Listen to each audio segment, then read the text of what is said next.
Hello and welcome to Return to Eberron, Cult of the Godseed. My name is Matt Nahat and I have with me some good friends from overseas who are here to play their characters as we continue our story in Zendrick, a island continent just to the southwest of Eberron. And we are in the midst of searching for what is known as the Destiny Arms, a series of four very powerful ancient artifacts. And our characters have been searching for these pretty much for the half of this campaign. We didn't know at the start that we would be looking for them, but we found out, sort of towards the middle that was our goal. And how we found this out was that we met with an Andron Jinyi, a multicolored divine serpent, who told us that by bringing these artifacts together, that we would be able to locate the gateway that was being opened to the region of dreams, Delcor, or the region of nightmares, where a group of outsider demons, the Kori, are amassing an army together with the god of the Yuan-Ti, the Devourer, and are planning to basically come back into Eberron after many, many years of being banished to the far reaches of space. We know that Lady Vol, a lich, half dragon lich woman, is allying herself with both Drow and Yuan Ti in an effort to bring this gateway online, basically, and to open it. We don't know yet exactly why, but she obviously has some other reason. Um, so, not exactly sure what that is yet, but we just know that it's bad and that she is very powerful and she's amassing an army for this. And we know that once we've gotten all of these artifacts, that we're going to have to encounter her in a massive battle for Eberron. And so, here we are, leaving the desert canyons of Manectron and heading towards the mountain glacier in the Blue Spine Mountains to the east or southeast of Zendrick.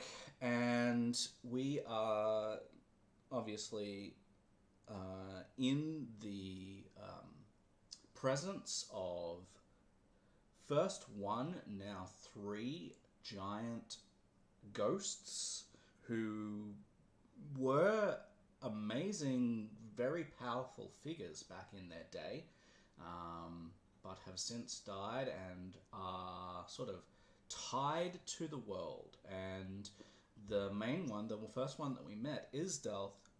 He basically brokered a deal with us that if we were able to find a spirit speaker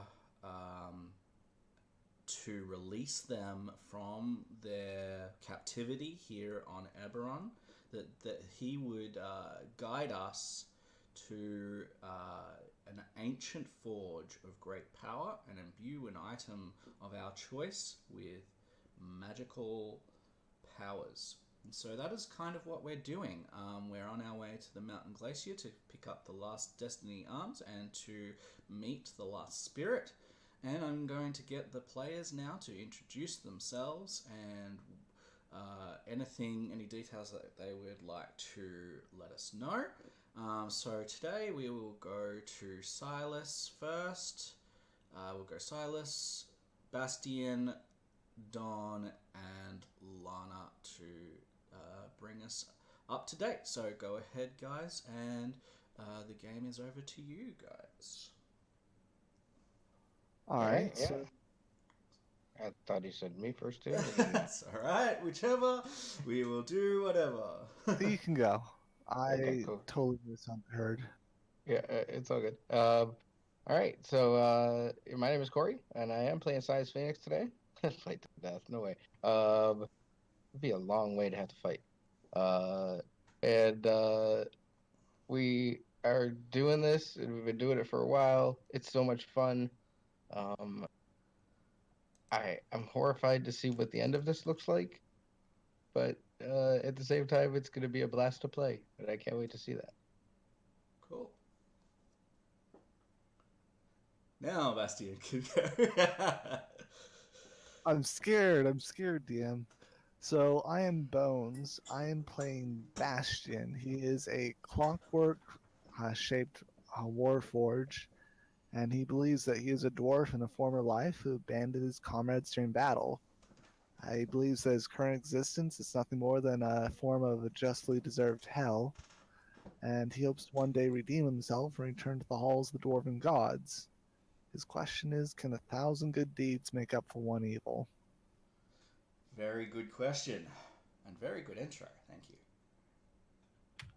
I will be playing the role of Dawn, Master Druid and Defender of the Wilds.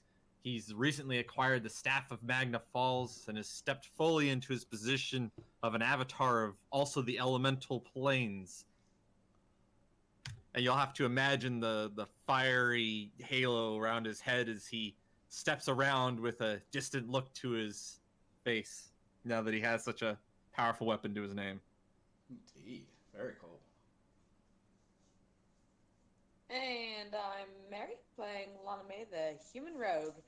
She's eager to finish the quest now that they're really getting somewhere, and it looks like maybe there's light at the end of the tunnel. And after having a nice spirit walk with her hubby, so yeah, she's very much motivated. Indeed, and apparently we have a giant cupcake on the map.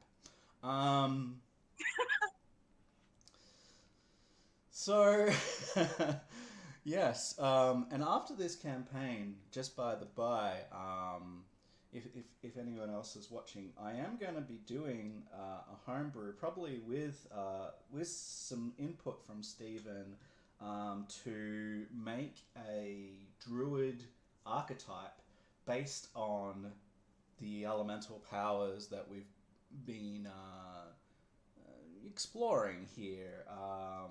If he doesn't want to do that with me, that's fine. I will do it by myself. But his role play and his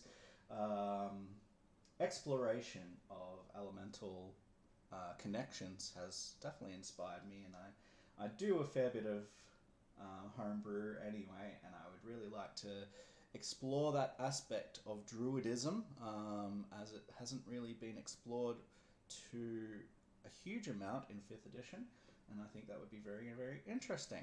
But anyway, can we stop, please, making crazy pictures? I am changing the map here. Oh, It was the desert canyons. I don't know what the whale came from. That wasn't me. I see what you did there. Very cool. And we are heading towards the mountain glacier. So, mountain glacier, that is there. Let me zoom out a little bit, and yeah, let me bring our characters over here, just in case we do need to roll anything, which is unlikely, but just in case. Where are we here? Let's go to that one. Why? There. Okay. Pick that up and come over here to the mountain glacier. Right. Obviously, we are very much out of perspective here. The our characters would be much smaller than we are now. At the moment, it looks like we're about sort of 40 feet wide. Yes. But yeah, this is a little bit of a representation of where we are. And let's go through some of this area. The reason why we're skimming through this is because we only have about 4 sessions left of this campaign. I had some grand plans of getting us through these locations with all of the encounters and all of the stuff, but because Christmas has come so quickly, I want to get us finished by then, so we are sort of skipping through a little bit. But as I go through these areas and tell you what you see, if you would like to do any role play, please interrupt me. Don't hesitate to interrupt me. And if you want any more details, don't interrupt me. Don't hesitate to interrupt me either. So because this part, obviously, we're doing exploration, we're finding these things, and we are summarizing. But as much as I'm summarizing, I do want to hear from you. I do want to hear from each of the characters, what you're thinking, what you're feeling, if there's anything that interests you, all of that sort of stuff to help make this a bit more of an immersive and character-driven experience rather than just information-driven. So while many of the mountain passes in the northern reaches of Zendrick are dry and rugged, one chain of the mountain passes is dominated by a large glacier high above the jungle floor. Creatures native to Arctic climes dwell in this high mountain path, which includes frost giants, ice trolls, and frost worms. The cause of the unnatural cold isn't known. Many in Stormreach, where our base is, speak of the presence of an ancient white dragon, or a powerful frost giant lich, or even a link to Rigia, the plane of ice. So everyone has different explanations as to why it is the way that it is here. Whatever the case, numerous expeditions have been sent into the high mountain passes from time to time in search of what the area might hold as far as secrets and wonders. Traveling to the site would require a lengthy trek through the jungles. However, you have an airship and you do manage to get here without too much worry.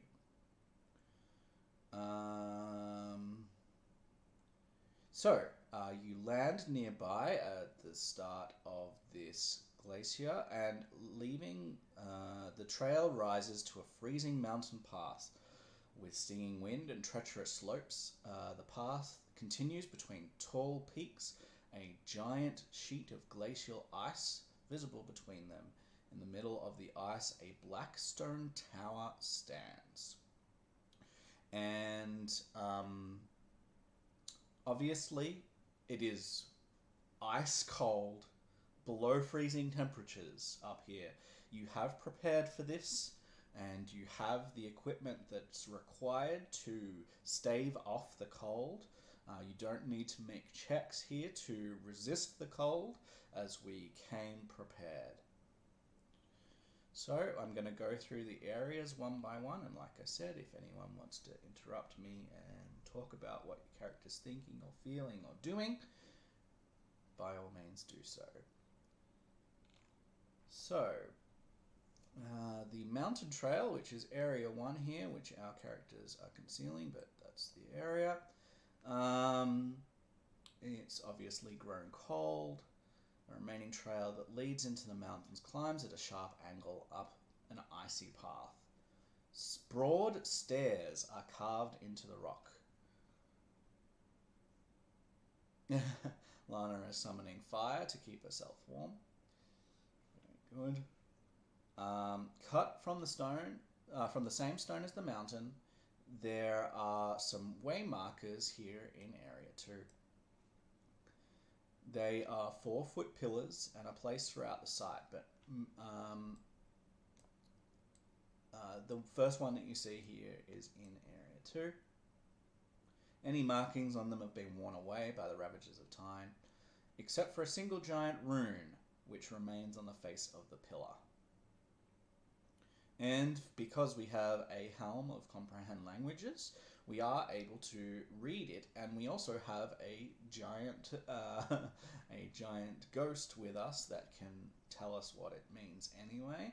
And the giant rune stands for frozen death. So that's foreboding, perhaps. Well, that's not unsettling at all. Not at all. He seems to be taking in his stride. He's like, it'll be fine. It'll be fine. I am with you always. Yeah, but we can die. He says, well, yes, you can. You'll be there for us. What's this? What'd you say? Yeah, so he sort of says, look, I mean, I'm going to protect you the best that I can. And obviously this marking was put here by giants, as it is a giant rune, and I'm a giant, and I'm here to make sure that you guys get through, because this world deserves to live. And so do you, for the time being. Wait, what was that? For the time being. So yeah, I mean, he does say that out aloud. Don't know if that causes pause or not. Heading into Area 3 here, we have some ice caverns. The path leads inside the mountain for a brief distance before forking in two. Encased in ice on the floor of the chamber is a human explorer. His corpse, you can see, has been pierced by numerous large icicles, and so frozen as to be brittle. The man's expression is one of sheer terror, and his arms are outstretched as if warding off an unseen enemy. Looking up and around you, you see dangerous large spears of ice clinging precariously to the ceiling. And you think that any loud noise would potentially disrupt them and cause them to fall.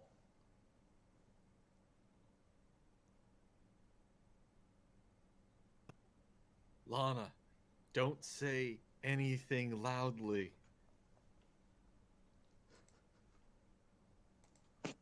Righto. What was that? It's so good.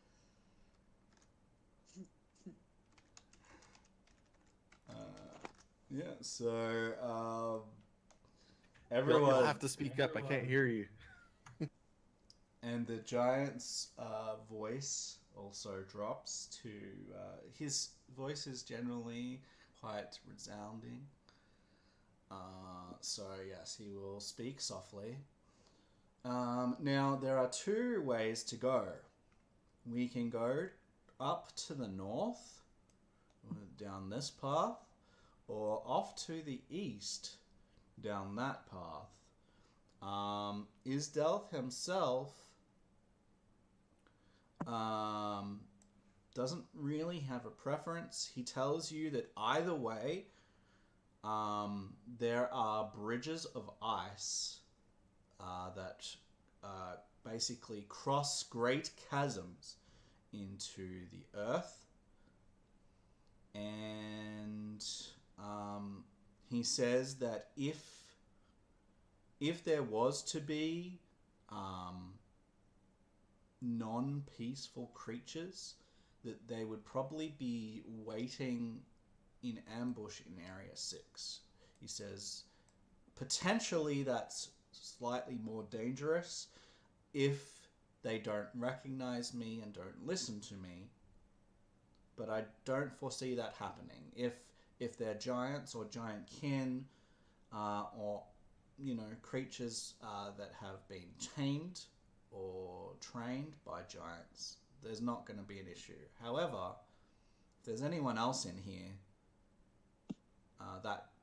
that would be bad, and that's where they would be hiding out, if anywhere.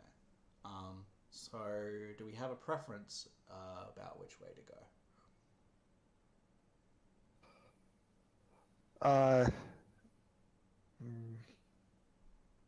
Probably the path of least resistance. which would be Area 4 here, with the great big purple arrow pointing, or pink, whatever color that is. All right, ice bridges. So, a tongue of ice slants out from the mountain, forming a bridge to a nearby peak. That of this. It is relatively smooth and extremely slippery. It says extremely, and then it goes on to say it requires a grand total of a DC 10 balance check. Hear those air Lana quotes. just runs and slides across all cool like just. Damn right she does. Absolutely. I don't need a roll. It does say if you become adjacent to the edge, the DC increases to 22, which is a great big massive leap in DCs. I'm not sure Holy mackerel. about that, but apparently it's very slippery on the edges and not slippery at all in the middle. That's what it says here.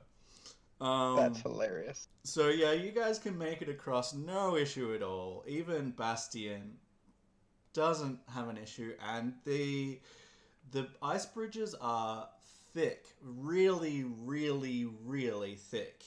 So there's no issue with weight, because Bastion's metal body is quite heavy, but there's no issue with weight being extreme. I like it. Being an issue here. So you are able to cross quite safely, and then there's sort of a clinging ice path that sort of clings to the side of the rock that you can see, that sort of has a couple of hairpins in it and goes through to 7 here, which is an ice ramp. So unlike the other ice bridges, this one is a ramp. It slopes down 50 feet from a large plateau to the winding stone path below. Though it has numerous handholds, the treacherous ice ramp does require a climbing check, which is an athletics check for those, for everybody. And obviously we can tie rope to the top. It is a 50 feet fall. We do have 50-foot lengths of rope, and if you affix a rope, the DC of the athletics check will be 5 easier than normal, which will be a DC 15.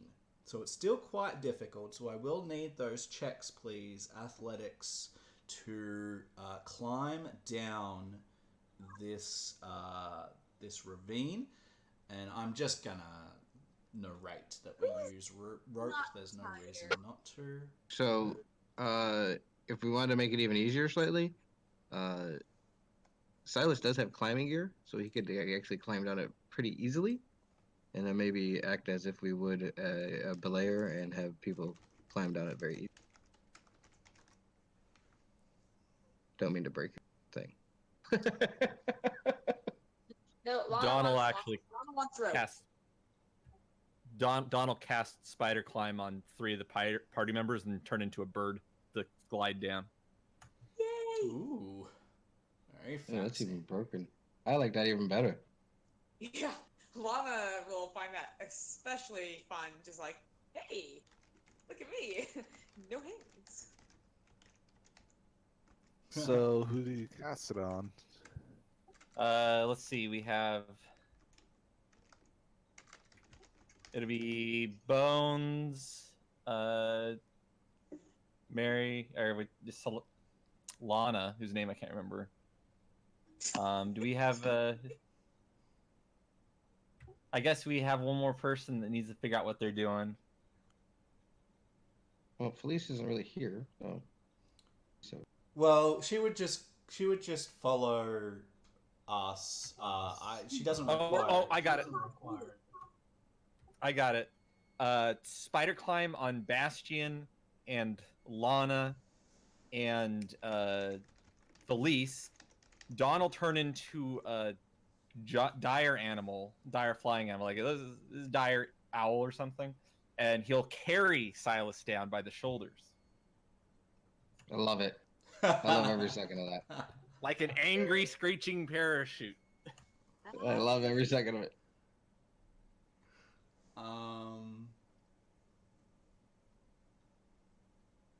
Very cool. You can do that. I don't think I'm gonna require any checks for that. It just sort of happens. You guys can do that. It's not a problem. You float. Druid makes it happen.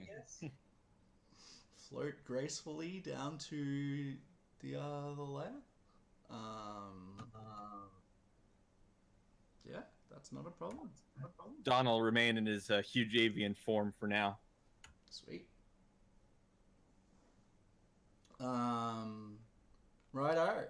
So again, we have some choices to make, I suppose.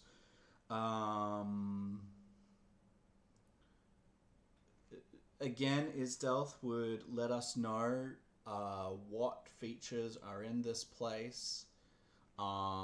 He says that there is some living quarters for giants, or there used to be anyway, when he was here last time, down in Area 9.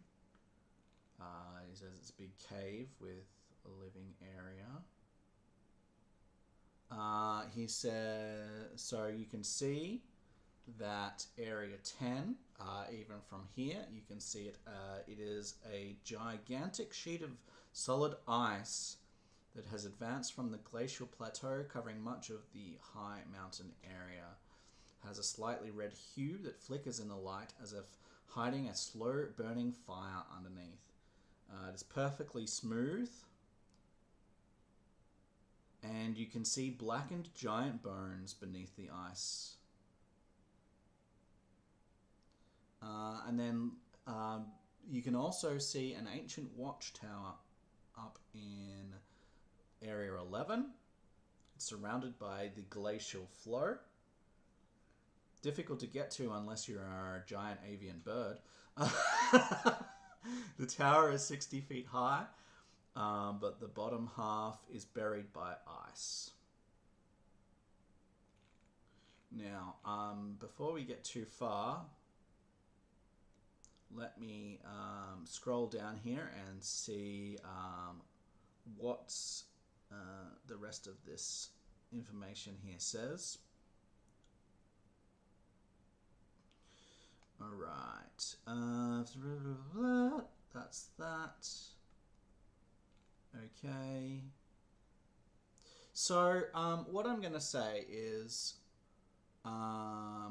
when we get down to the level that we just got to here at the end of Area 7, a ghost will appear, sort of walking or gliding along this southern sheet of ice. Again, the crevice down below is some like 300 to 400 feet drop. You really don't want to fall. That would be bad. But yeah, there is a ghost ghost of a female giant who is floating across this sheet of ice and is coming down towards you as you realize that there's potentially choices to be made, but the ghost is already on her way. What do you guys want to do?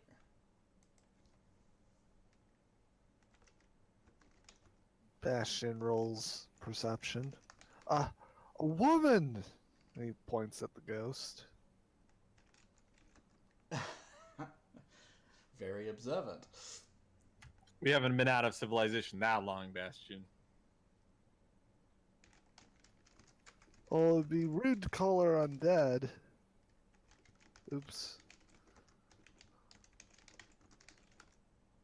Perhaps the living challenged? Anyway, let's not mess it up. This is our escort's chance. They might get a date out of this.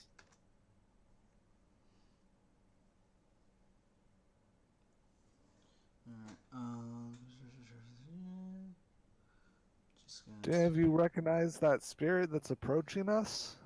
Bastion Isdelf grips his hammer. will. Lana would be seeing her spirit buddy. Hey. Oh, it's another Lana stalker. Never mind. Isdelf will be like, I do, in fact. That would be Escalia. She appears And as. Lana- Sorry. She appears as a transparent blue figure with waist-length Alright. white hair, and she is wearing blood-soaked armor. It is like translucent, and Okay. so it's still phasing in and out, right? Just like ghosts do, but you can see Yeah. that in life. Yeah, so that is interposed with her form. She is also wearing an amulet on the outside of her armor, the amulet Is this of Balinor. And that is what we are here for. Cool. Lana will call out to her by name, Scalia, and quickly do like, I know, and his name is escaping me at the moment. In the hopes that one, kind of like how when they met the others, letting them know that they are there trying to collect the items, so that way they can go against Loth, and as well as be for their help, be able to help their spirits being able to leave and whatnot. Okay, a couple of things before we get too Yes. far into this. Isdelf seems surprised that Escalia is here in spirit. He was not expecting for her to be. She will report after you introduce yourselves and tell her why you're here. She will say that the frost giant Jarl of the savage tribe, Shricklin, he attacked her tribe. And Shricklin is like the frost giant Jarl. She says that he attacked with no provocation, and that is why I am dead, she says. This upsets Isdelf quite a lot. Isdelf was not expecting to see her in spirit form. And he was expecting to see Shricklin in ghost form, in undead form, because, but to see Askelia now dead, it's kind of upsetting to him. He didn't know that this would happen. So you're seeing this exchange between them and hearing Askelia's story. And she says, in order to get the mole, we're going to have to reason with Shricklin. And I don't know how that's going to go.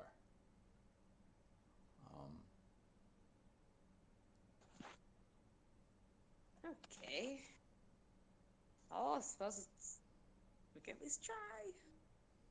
Because we need that mall. Says, well, they attacked our tribe and slaughtered us with no provocation. As far as we know, there's nothing that we did. She says, the rest of us, as in our bodies, are strewn through the area behind me, and she points behind her into Area 9. And if we were to advance over there, we would see the bones and remains of an entire frost giant tribe, scattered through that cavern.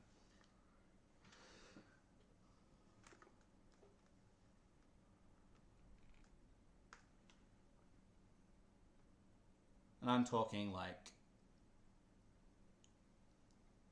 15 to 20 corpses. Uh-huh. Alright,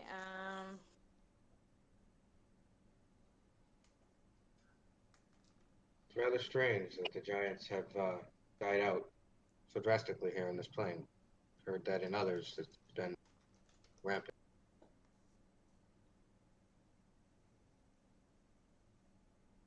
If we can help, I tend to communicate well if I was given the information of what to communicate about.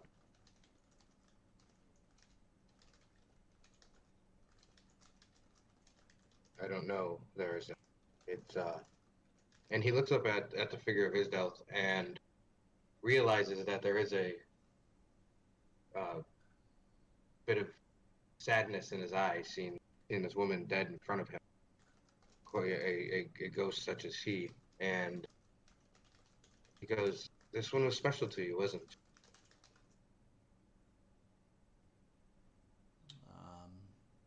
He says, indeed.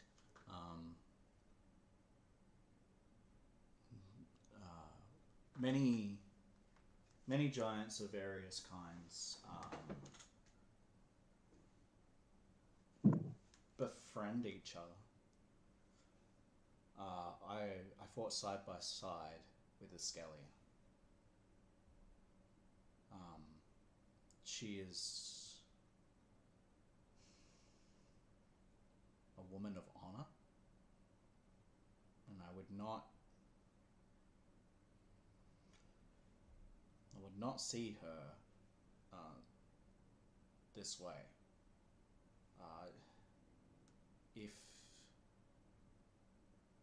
If I know I have asked already that we can rescue 4 giant souls,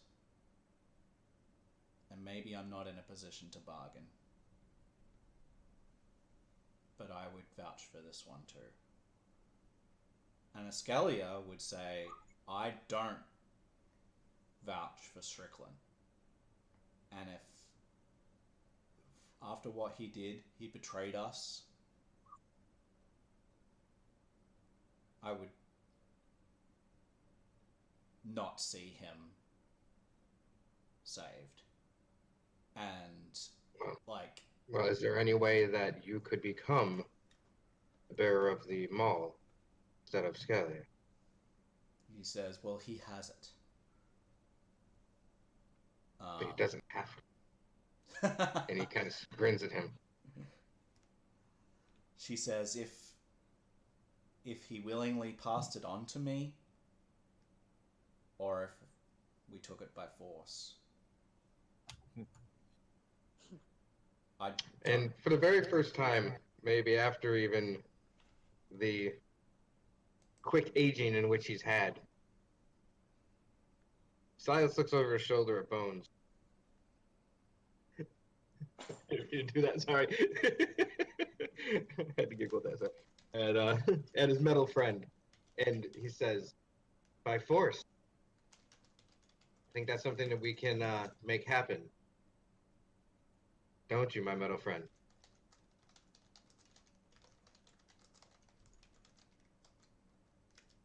Bastion Cab links. What? They want to take back the mall by force. Bastion. Lana You and just your driver. Well, this is what Escalia is saying anyway. Escalia is saying that might be necessary. She's saying, I don't know if Strickland will give us the mall. It may require us to take it by force. She doesn't say that she wants to, but she also doesn't say. She also says that she, in her opinion, doesn't want to see him be released, his spirit be released because of the betrayal. However, Isdelth gasps at that and sort of goes, "Well, how would you feel if someone said that about your spirit?" Oof. So it's obvious that she's got her own stuff, right? Like Strickland attacked her tribe and slaughtered them all. So she's got her own thing, but you know, Isdelth doesn't have that. He understands it, but he has a different point of view.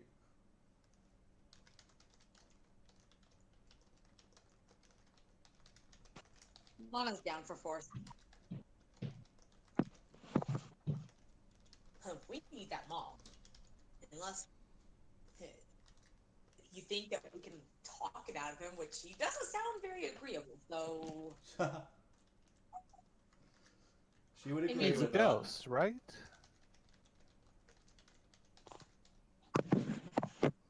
Like, he is a ghost. Yes. yeah, he's dead. Do we even have weapons that can harm him? Like, I Weapons can. harm the others. Lana's like, my dagger's magical.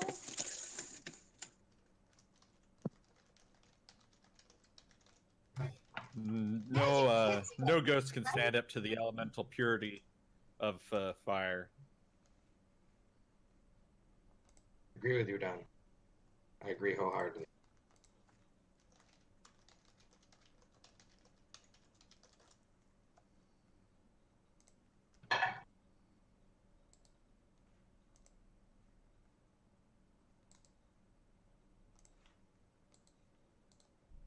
So, what are we going to do? Sounds like a few people are thinking fighting is necessary.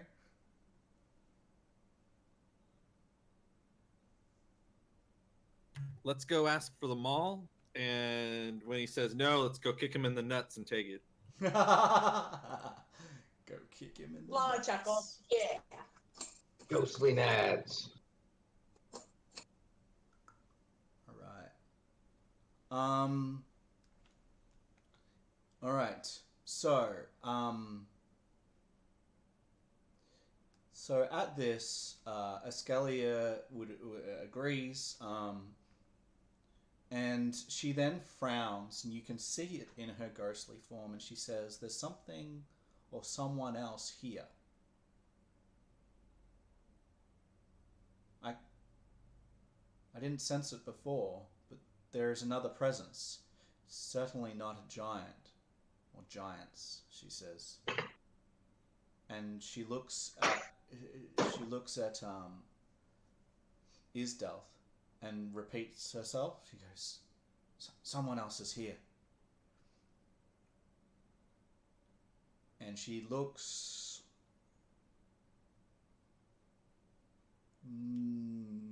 like not scared, but very wary. Can I cast Divine Sense? You can cast Divine Sense. Remind me of the types of creatures that Divine Sense will sense. I know the location of any celestial fiend undead within 60 feet of you that is not behind total cover. Okay. I know the type of celestial fiend or beast. Fiend or undead, and being whose presence sense, but not its identity. All right. So In the same range. yep. Yeah. What I can tell you with that is that's not going to tell us anything. The reason for that is if you scroll down to the bottom left of the map and have a look at the scale that we're on, 60 feet is like less than 2 of those pieces, and that like is like the distance between like this line and like that line. So it's not a wide enough area to tell us anything. If it was bigger, I will tell you this because I don't want to rob you of the use of it.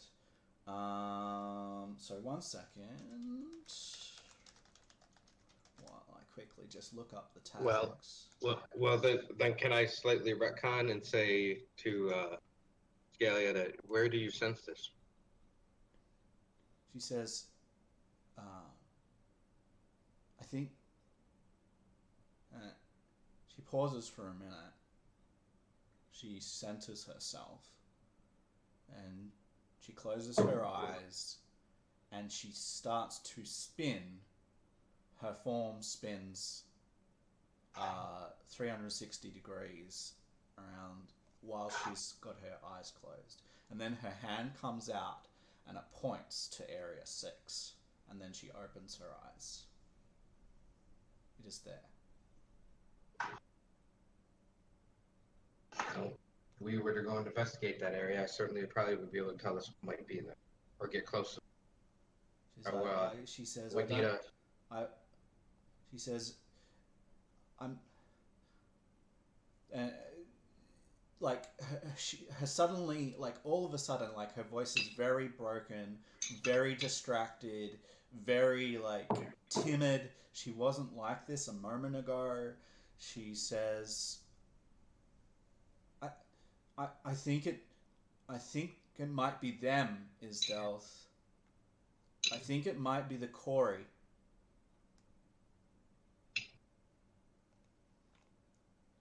You know that the Corey are those outsider demon things from Delcor, and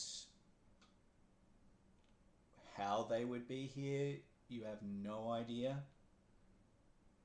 You've never seen one, and you know that the giants and them had a huge war many years ago, and it was the outcome of this war was with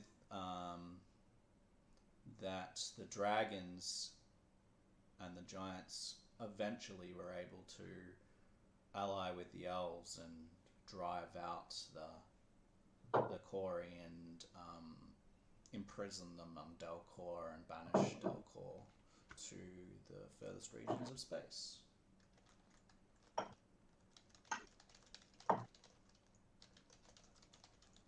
So then I guess we should move quickly. Hold on, that gives us 2 different fights. Which one do you want to win?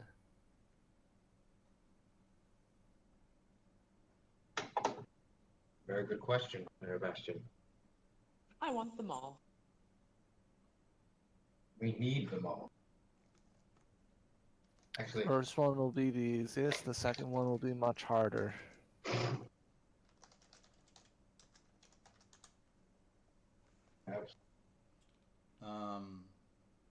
She says if the Corey are here, maybe we can convince Strickland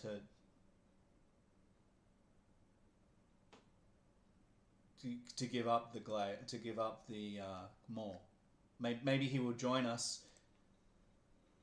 He hasn't had to fight Corey since the wars, and their presence might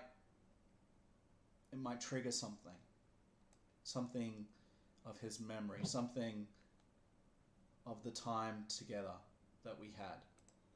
I don't know why he slaughtered us, but maybe this might be enough to bring him back to us.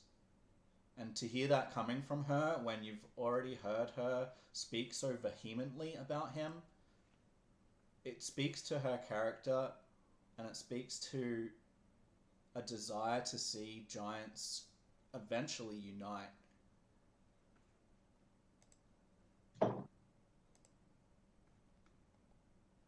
She says, if they are Corey, maybe we can convince him to join us.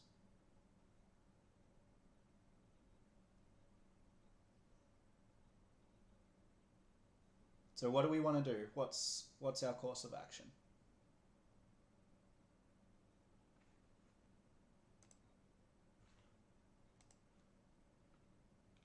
Well, I guess we got to see if the Mies. Sorry, I had to do it. Corey's. And are really here. And if they are, we use it as leverage, as you said. It's the best recourse.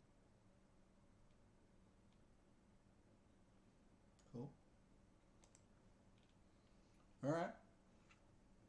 So go and check that out first and see. All right. So is everyone on board with that? Like, I'm not really hearing from anyone else at this point.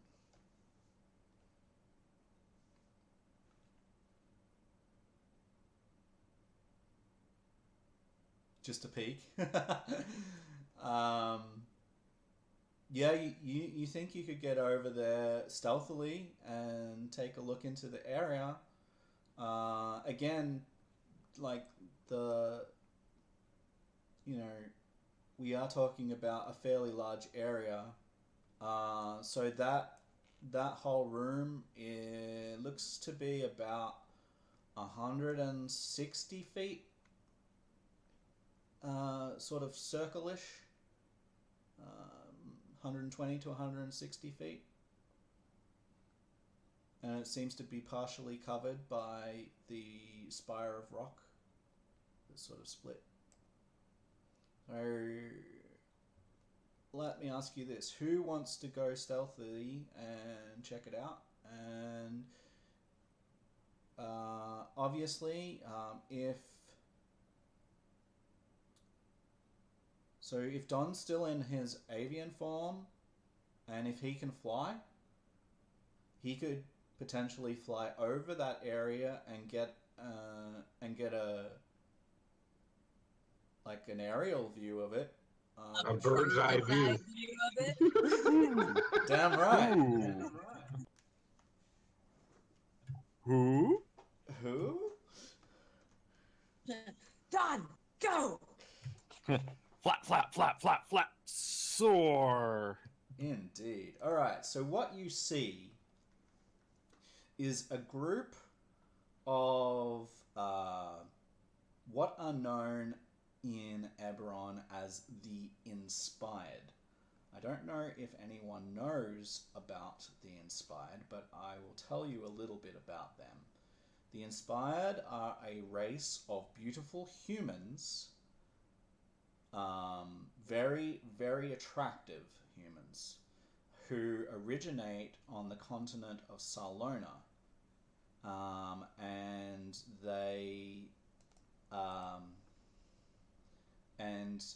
the continent of Salona is a vast empire, and they are mortal vessels for the sinister Corey.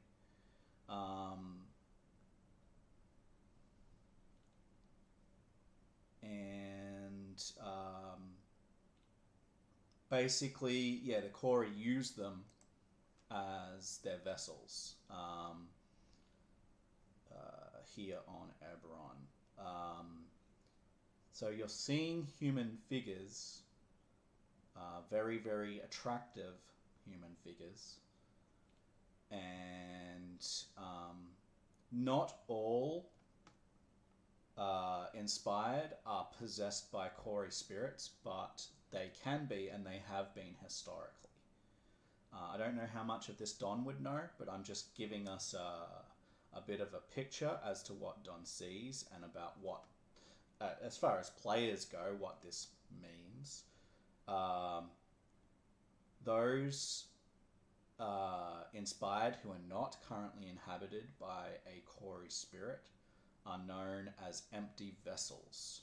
So they're specifically a culture that the Kori uses as hosts to their spirits, because their spirits are stuck effectively, like their bodies are stuck in Delcor, and the only way to traverse to Eberron is by taking over the bodies of others, and they tend to take over the inspired.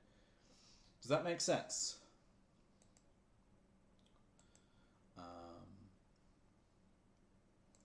So yeah, you're seeing beautiful humans effectively, and they seem to be preparing weapons for a battle. There are approximately a dozen of them.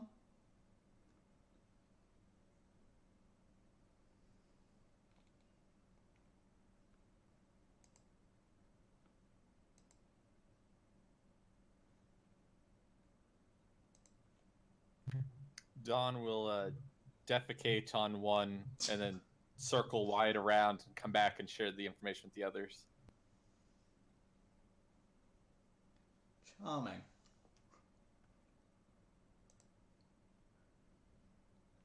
What types of weapons did they have? Bastion will ask.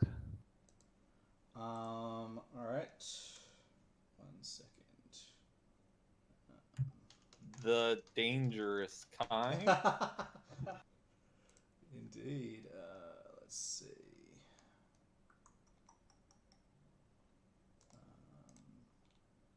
Not seeing if they've got a favored weapon here. Well, more of seeing if they have range capabilities or not. They definitely do, yes. So, bows and arrows and crossbows or whatnot.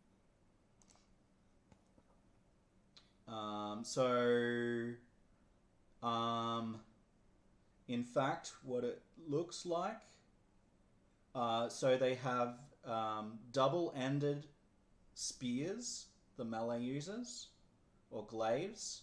They're very stylish. And they also have these curved thrown weapons that kind of look like a cross between a boomerang and a ninja star, but just really big.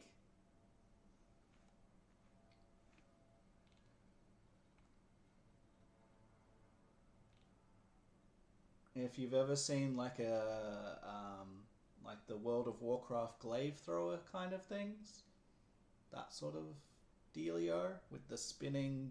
Or the weapon from Crawl. You know that movie? Crow. Crawl, Krull. But Krull. I'll have a look, but yeah, something like that. The glaive, yeah, for sure. It's a spinning star boomerang thrown weapon thing. Yeah. And the size of them in this world is, well, let's see, about, that looks to me about 2.5 feet, maybe 3 feet in diameter. So quite large. So are these giant-sized people, or are these our size? Humans, but very, Human-sized very, people? very beautiful. Right. Possibly the most beautiful people Don's ever seen in his life. Possibly. Apart from his own wife, of course. Ha ha! Oh, cool.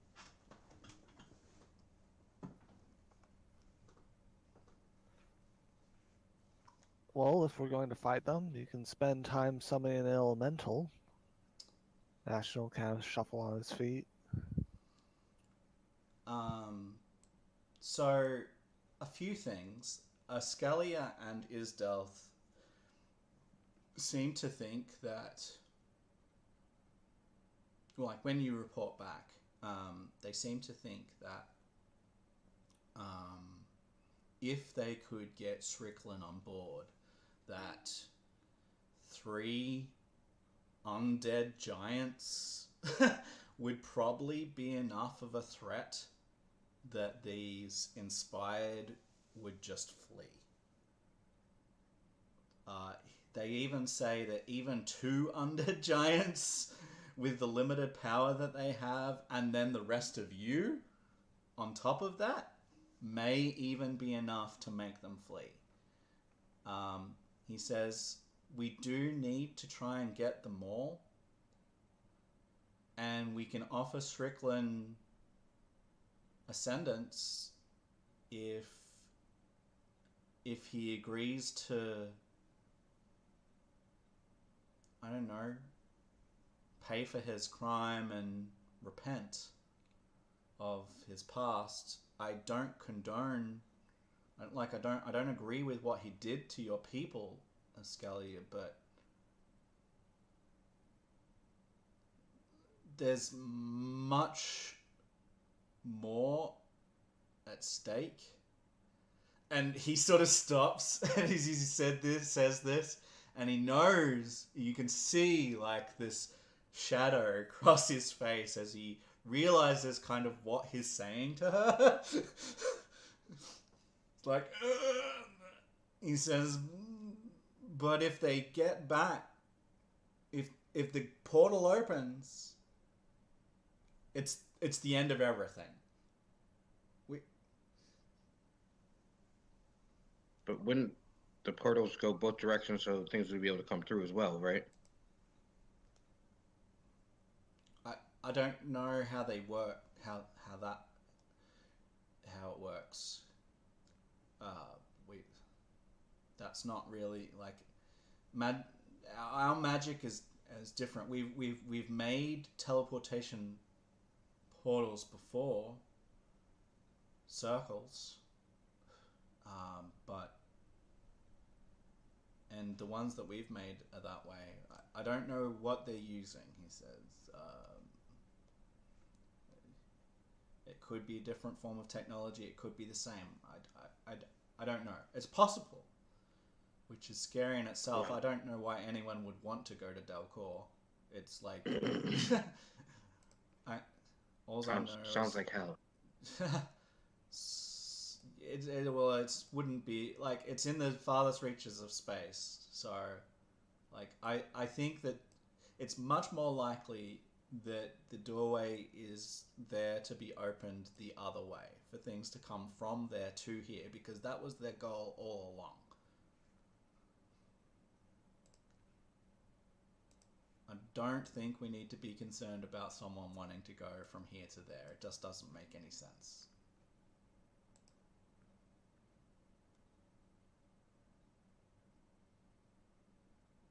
Well, let's go talk to your assailant. Cool. And show him the error of his ways. Yeah.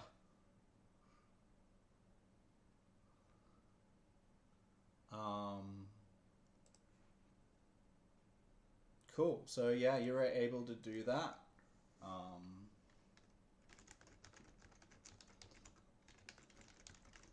You're able to be carried up again. Just what happened with the lava area. Either Don could carry us to the tower, or Isdelth can touch us and basically teleport us up there in a single blink. Whichever way we would feel more comfortable is what is fine, and we do get up.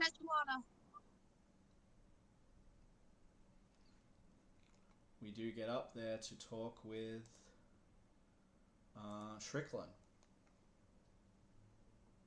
the Frost Giant Jarl.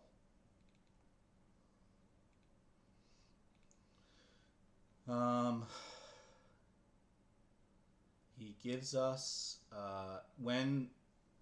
Isdelth is the one that announces the presence of us, because there's not the bad blood that's between Escalia and Strickland, so he figures it's probably safer that way.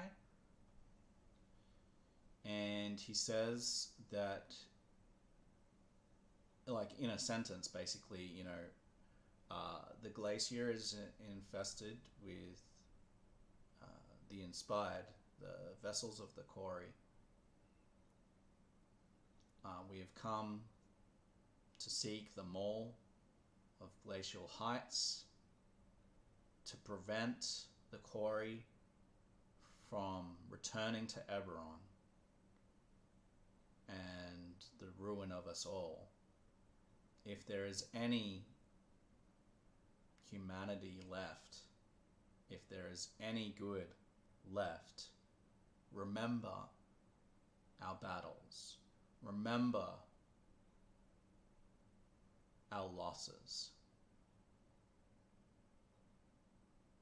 We can't forget what you've done, but we can forgive.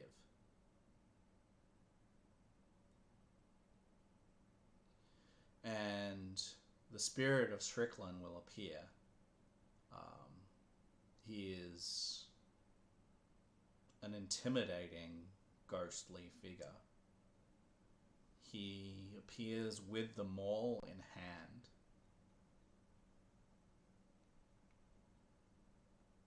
And he says,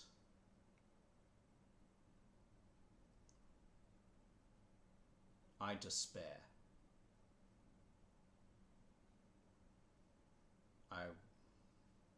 I've been used, he says. A scholar, a man, came to us. He brought giant artifacts with him. He claimed he convinced us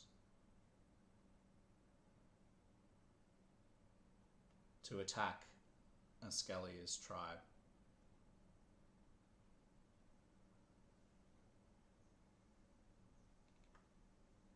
We were wrong. It is this man, this human, who has brought this on us. I cannot begin to explain or understand how he managed to trick us. But he did. It was only after we had done this that the Inspired arrived. I have known of their arrival for some time.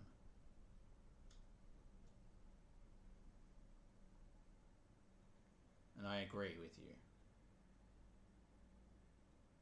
I agree that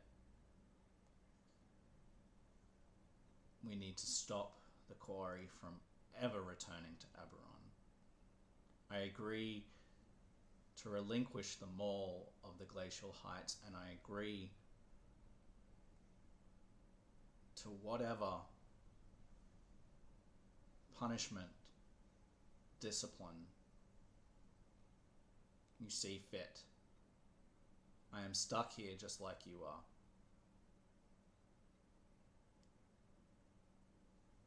And I can't imagine living out the rest of my days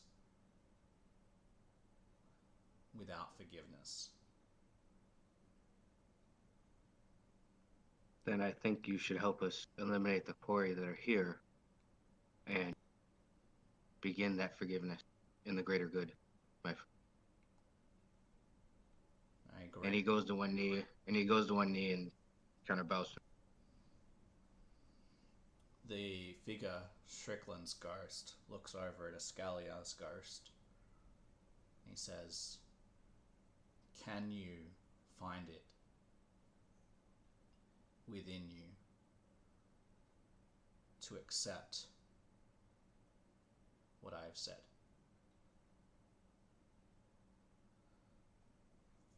There's a very long pause.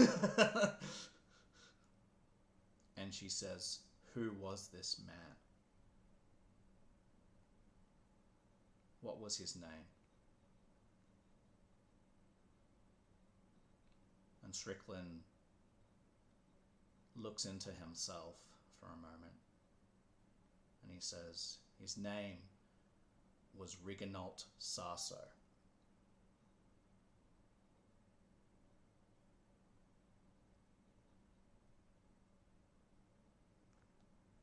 You all recognize that name.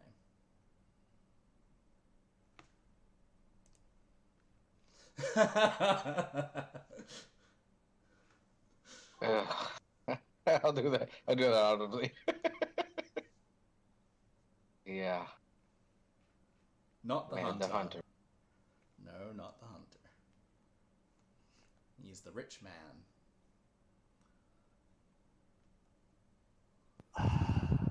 The rich man who paid us so much money to find the Destiny Arms.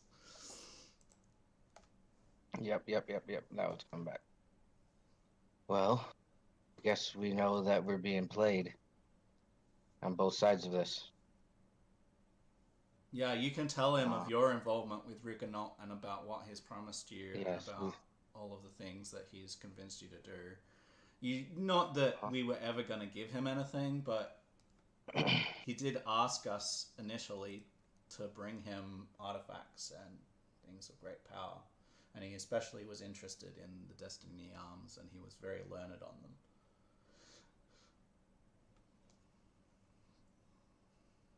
Well, we know that we can't trust anyone, I guess. And Silas would look among the group except for each other. So I'm not even sure we trust each other. that was Silas being hopeful. I think I can almost see like Bastian laughing out aloud. yes, that was in character. The laughter I love it. slaps the knee. I love it. So all of the giant spirits that are following us all turn to look at us, and they're like, "Is this going to be a problem?"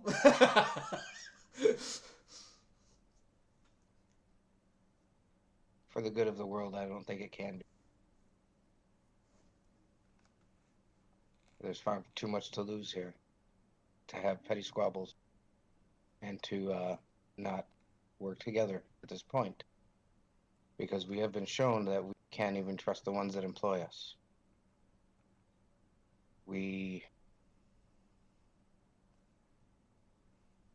For the greater good, we must move past all of it.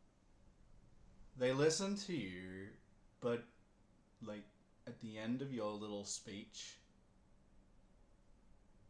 they say,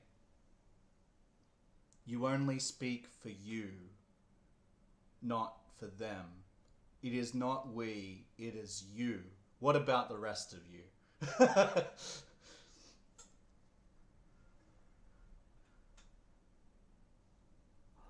This man, Bastion will point Silas, has balked from a fight twice. I consider him a coward, and I would not trust him to hold my back. I will stand and I will fight, but I will do so with the assumption that he will run. When push comes to shove, he will fail. Oh, Bastion. Oh well. Yeah, and Lana would kind of come into Silas's defense, like, I see where you would get that, Bastion, but you can count on this, and she just kind of points and hand gestures, like, to how, like, his whole posture and demeanor and whatnot, but yeah. Bastion, if you believe that I'm untrustworthy, that's fine. But you wouldn't have wanted to know me maybe a few years ago, because you really wouldn't have liked me. He really doesn't like you now. Oh. Um. But the the short of this is that I haven't balked from any fight. I just found a non-combative way to get around things. You That's don't have to worked out kill real well everything in for this you, world. won't it? What We're about not dead. That's true. What about Lana and Don? He's You want? Lana's all for. She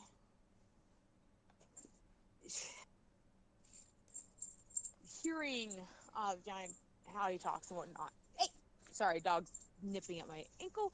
Anyways, she wants to try and help kind of like redeem in a way, and so I was like, yeah, let's take care of these creatures, and this is like the last piece that they need, and so. all right. Let's do this. So yeah, the giants, or the spirits of the giants, all sort of nod. uh, it's I think Shricklin that says, "It is a dark day when people who do not see eye to eye are our hope of salvation for the whole world." And Isdal says, "My friend, my old friend, people have never seen eye to eye." And with that, with all of your powers combined, you can drive the inspired from the glacier, and you can have the last Destiny Arms, the Mall of Glacial Heights, and Shricklin will join us, as well as Escalia, if we agree to also free her. And I am showing that to all players. So you should now be able to see the glaive, the maul, the spear, and the staff in your handouts. I summarized the others last time. The maul was made by a cleric of Banar of the Bloody Spear, and it has a long pale wooden shaft made from the heart of a great mountain pine and is wrapped in silver bands. The shaft ends in a gigantic head made of sparkling blue ice, and veins of light flash through the icy head, dancing from one end to the other. It is a +1 maul with the icy burst power, and it gives the wielder +2 bonus against psionic powers and psionic-like abilities, as well as immunity to possession, which is quite useful. You can call out to gain a great bonus to strength, which is a +6 to strength that lasts for 10 minutes.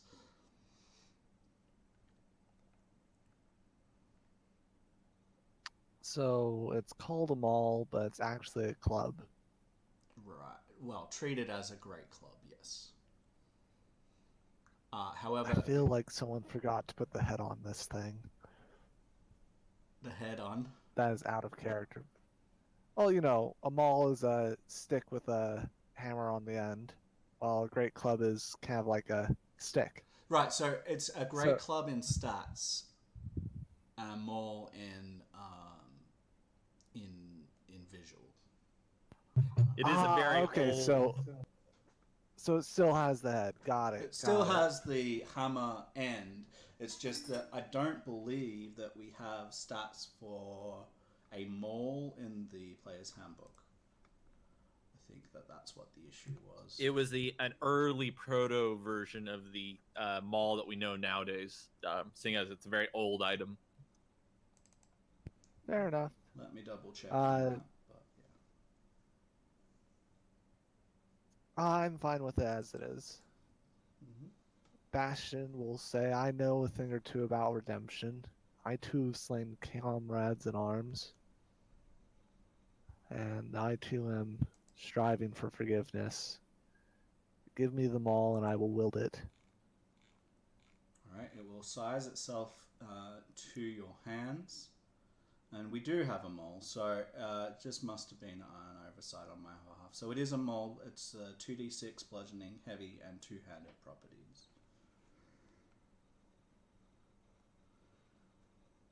So I'll edit that out. The Great Club thing. Cool. There we go. Much better. Very good. So now we have all of them. And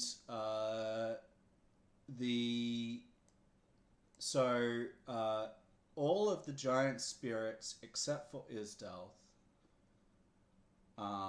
will say that they Isdelth will talk about taking us to the Great Creation Forge. Hang on 1 second here. It is the Locust Forge. And when he mentions this, the other spirits say, we have a few other things to sort out. While you do that, we will meet you at this location once you have taken them to the forge, and we will accompany you to the ritual site, where we can perform the ritual to discover where the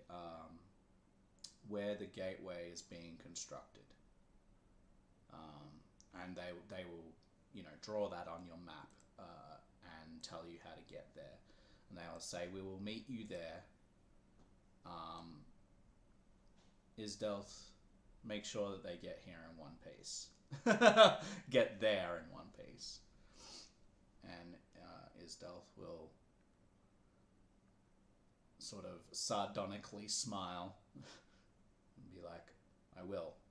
And he will then lead us to the Locust Forge. Is there anything else that we want to do, or any other? Do we want to go back to? Did you? Sorry, go ahead. Did you see what I asked earlier about the spear? The way is up. Because the spear of Desert Winds, you listed it as a short spear. If it was short, maybe it could have finesse. Then Silas would be able to.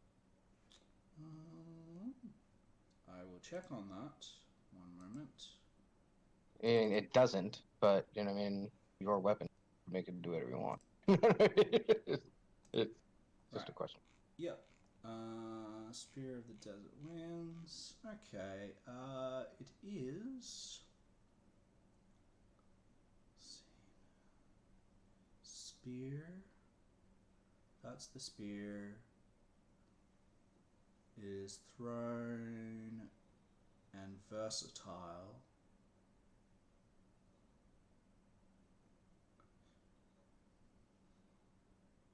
But not finesse. So, right. Well, I mean, yes, and that is the way it's written, as raw. But you know what I mean, for your weapon, do whatever you want. But you know what I mean, I would be very willing to give up the versatile part of it and just have it be a D6. Go that route.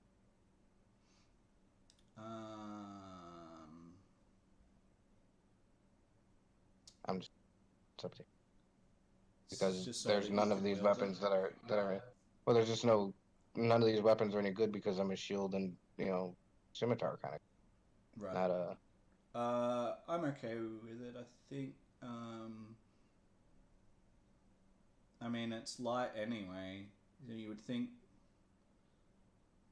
Yeah, I'm okay with it. So we would take away the versatile property. It effectively just become, and probably the thrown property, and just call it like I guess a scimitar, but it's in the form of a spear. Yeah.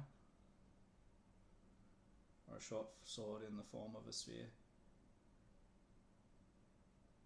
Either way, that's fine by me.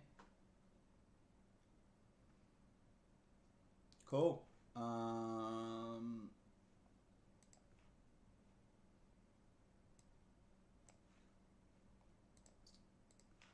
Sorry, I didn't see that, but that answers the question. The standard action to activate Icy Burst. Basically, it is. Let's see. It'll add ice damage for the next minute to the weapon, and it is equivalent to. Let's see. Is equivalent to its. So it'll do its normal bludgeoning damage, which is I think 2d8. I think it is for them all, and then you would get 2d8 of cold damage for the next minute. More 2d6 it is. 2d6 bludgeoning normally, and so you would get 2d6 of cold on top.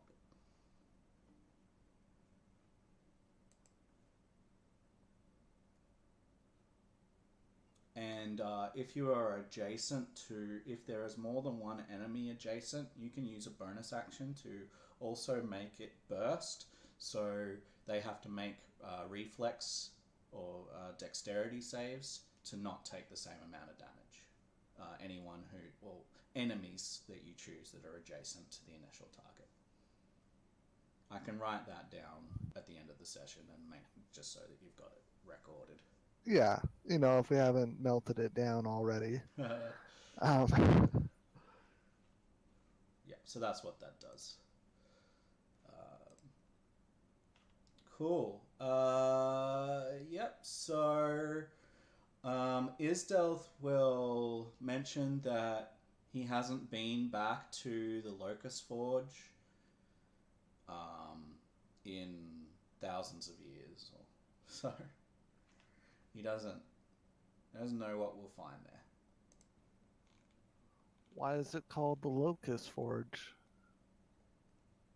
He says the Locust, as in LOCUS, not locust. Yeah, the Locust is I guess, artifact of its own, on its own. And the Locust empowers items with magical powers, which is why I'm able to use it to channel the last of my power into the items that you've selected.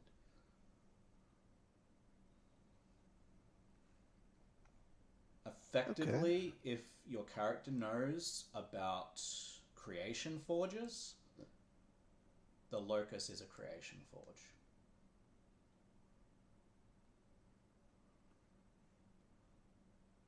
And if your character doesn't know about creation forges and your player does, if you want to know about it as a player, I can tell you all about creation forges. But basically, creation forges, real quick, are super amazing, crazy powered things that have crazy powers that possibly shouldn't exist because they're so ridiculously overpowered.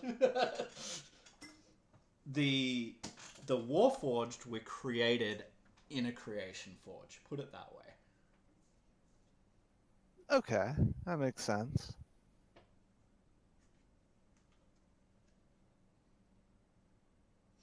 Any other quick questions? before, or if you want to take a couple of minutes to stretch your legs and get a drink or go to the loo before we go on, I can tell you as players in advance, we are heading into a battle when we get to the forge.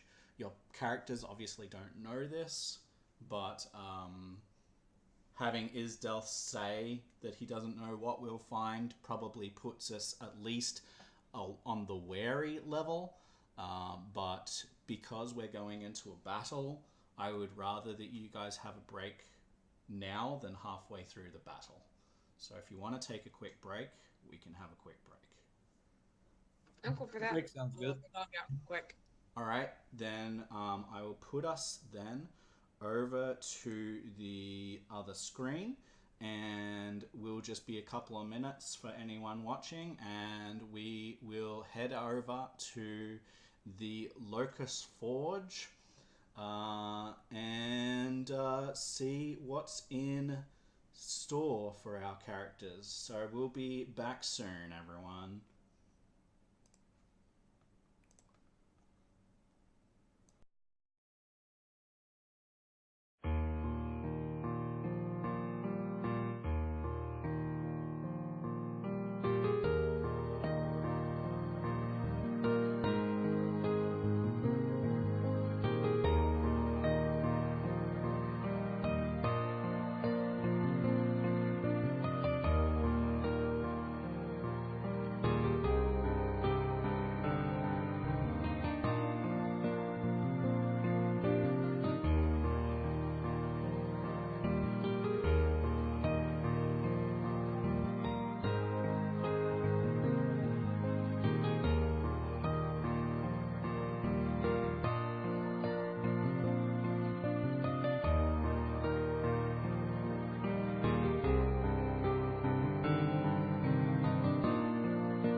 And welcome back, everybody, to Return to Eberron Cult of the Godseed.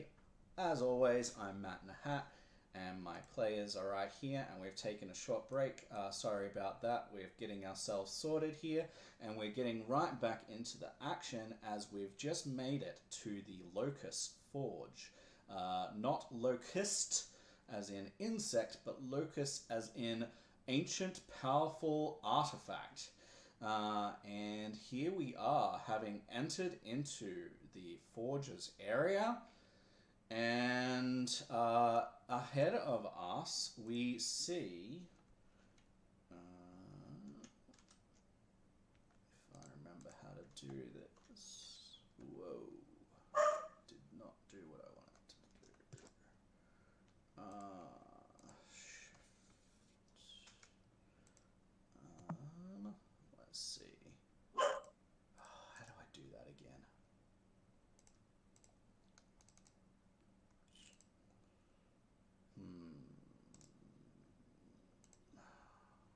I've forgotten how to do that. I've done it so many times.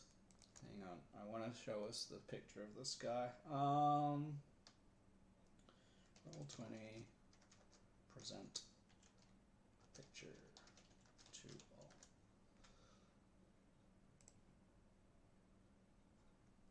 Alright, while I'm getting to do that, Shift Z. Alright. There we go. So, you see... Bro! or is it child? You see a warforged, or at least a construct being in this room, in this forge.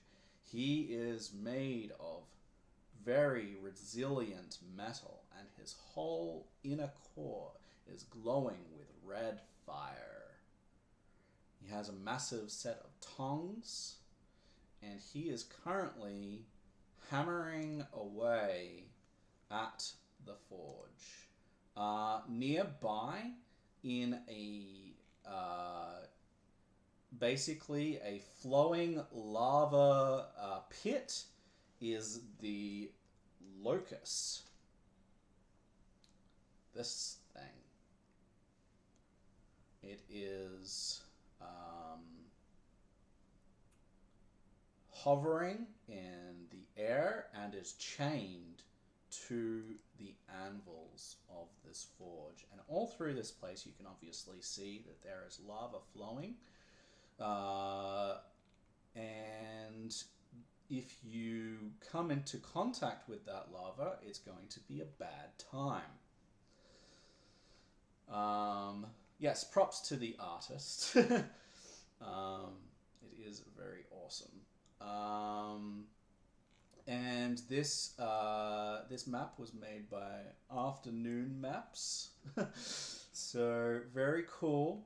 Thank you guys for contributing to the campaign. And yes, so that is what you can see at this stage. Coming into this place. 1 second while I just quickly find that.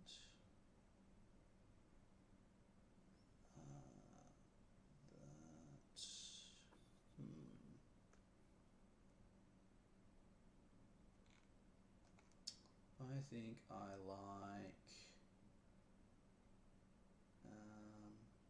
think I like that one.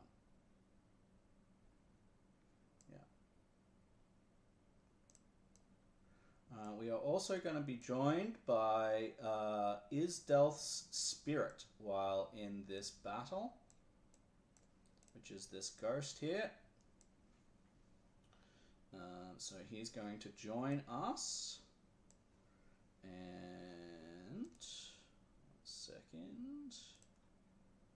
So I've got that. Just want to make sure that I'm all set with all of my things. I'm pretty sure I am. It does look that way. And Alright. Before we go into this, can Bastion cast aid, knowing that this is a key location? Yeah, of course. So we would all get what? How many hit points again? It probably says there 15. So on your again in your token, you would click on your token. You would just click on the green circle. You would just type in plus 15, and it will put you above and beyond for 15 for Bastian, Don, and Lana. Thank you for that. It only affects 3 targets. Right. Cool. So yes, you have cast that. Obviously, the door will just be behind you. You've come in, you've seen this.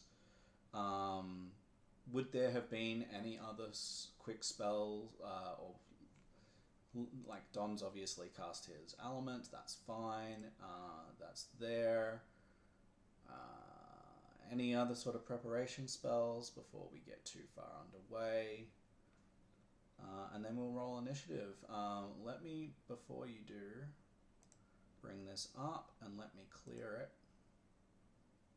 before we start, because I always forget to do that. Alright, so we are cleared. I will put it as far to the left as possible so it's not too far on the map. And I might even reduce the size of it a little bit. Put it over there. Okay. Cool. So when you're ready, if you wouldn't mind rolling initiative, please.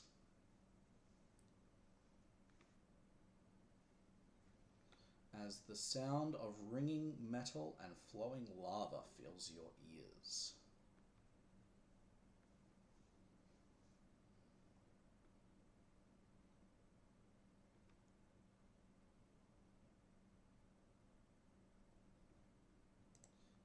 And I need to go into... Let's get all our bad rolls out tonight, right? Right now, right? Initiative.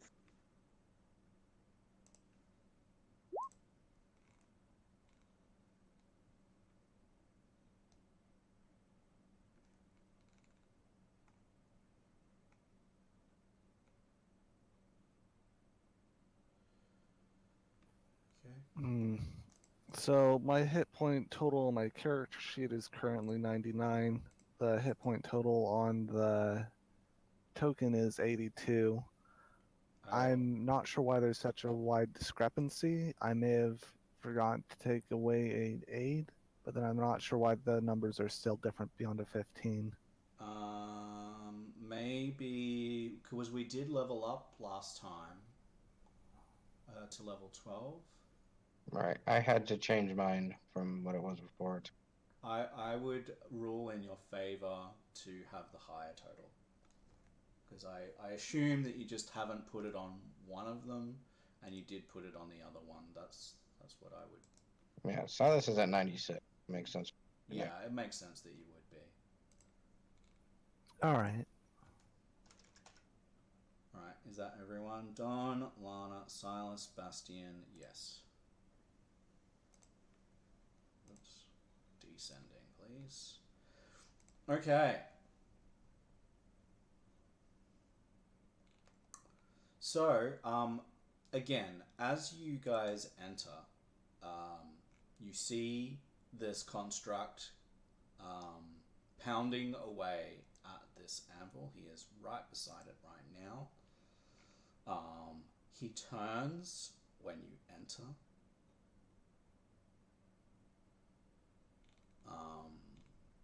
And he calls out and he says, in a like metallic voice, calls out and he says, just gotta figure out exactly what he'll say. He says, "You have entered into my domain. I am Forge Master Arbayak. what is your business?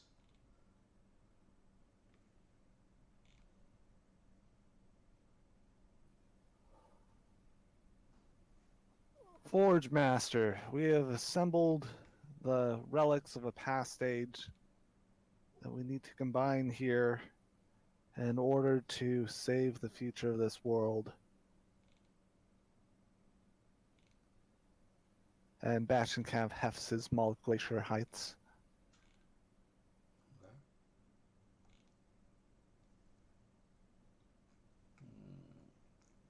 He says, if you wish the use of my forge, you will have to make it through me.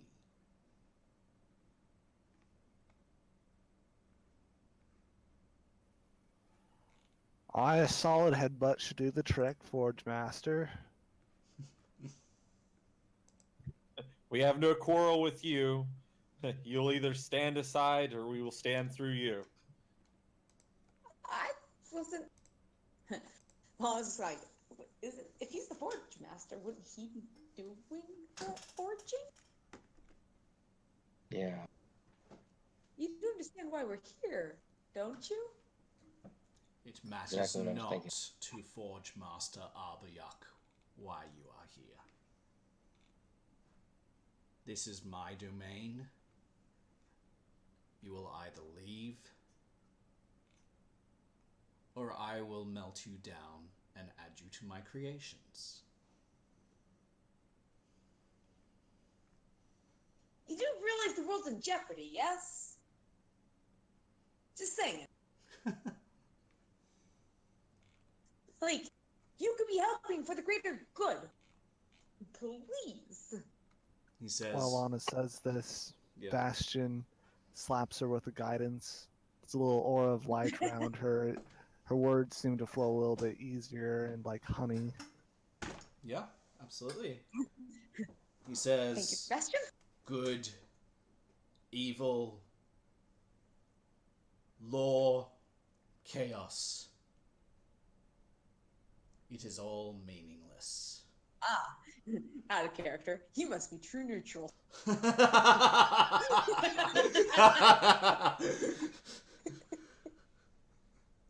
Anyways. Only because it's a Monday. If you had come tomorrow, I would let you in. No. He does not say that. But yes, he does say the other thing. Good, Okay. evil, law, chaos. It is all meaningless. Ugh. Then Well, if we this prove our concept- strength, then if we prove our strength to you, will you be willing to work for us and forge what needs to be forged? He says, I forge my own destiny.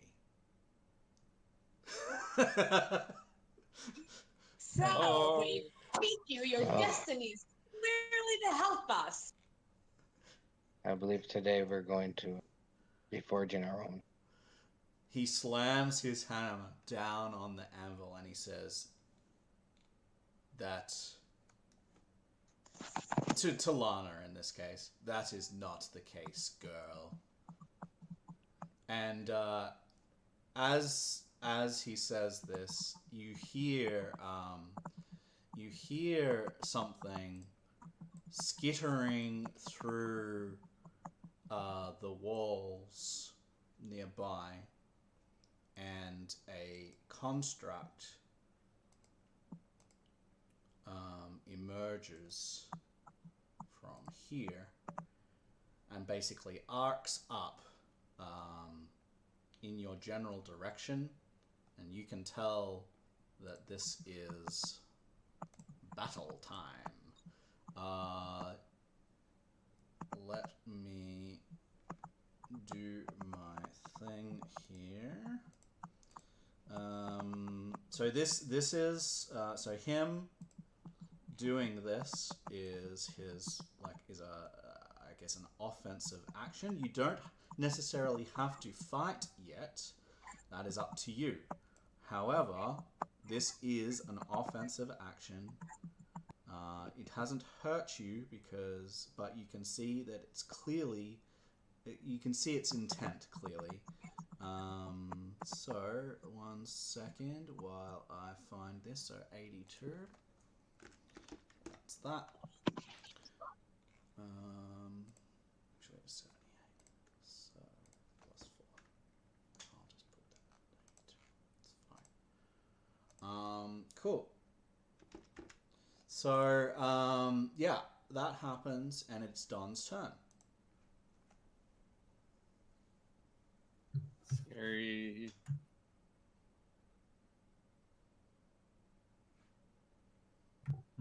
So it's quite hot in here. It's not so hot that you're going to take environment damage. But yeah, it's unnaturally quite hot. Lana would have abandoned whatever heavy clothes that she was wearing over, so when they were out in ice, she'd been like, done with this. Let's fight. Just like a trail of clothes behind Lana.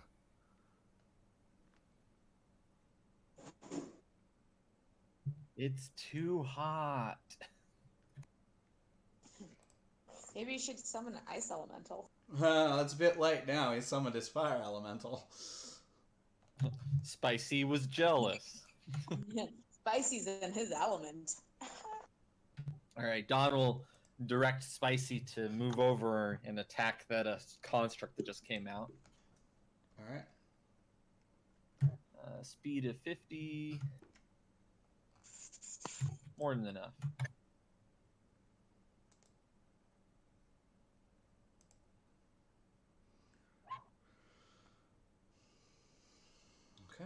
Okay. Flails at it while turning his head to the side like a sissy. Just a slap fight.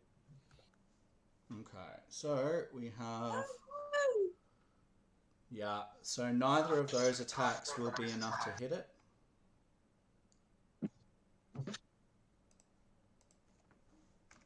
Spicy, you're out of practice. Apparently. So you've commanded that. You should be able to do something else, right? Yep.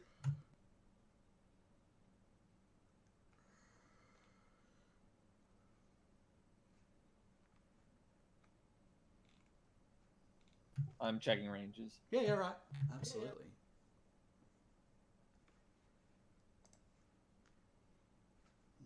I might just shift my screen here so that it's a little bit more friendly for my viewers.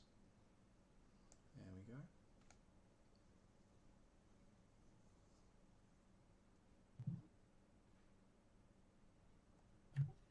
Donald hobble up, leveraging himself with the staff. And he's actually going to use his belt. Ooh. Let's see if I can pull that up. So he has the belt of webs that allows him to cast a web at will. Ooh. So he's going to web up our construct adversary on the other side of the bridge. Right, so the main guy? Yes. Alright, so from where you are, that's 5, 10, 15, 20. You did measure, I'm guessing? I'm doing the final. He's out. He's 70, yeah. about 75 feet away, Cool. so I can't get him in the middle, but I think I can carpet the area between us and him with it. Right, so yeah, you want to, yeah, sure. See, I'm checking the size. It's a 20-foot cube, 60-foot range. Alright. 20-foot cube. Alright. Yeah, that's like 60 feet right there. So, and then 20 feet from that point. So, like that.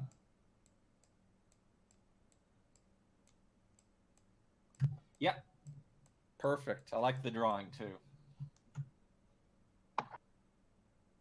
Cool. It is webbed. Don will defer his turn, having shot that out of his hip. He's true Spidey man. Like you'd imagine, he has the staff in his hands on both his hips, single hip thrust forward, and a giant blob of spider silk lands out there.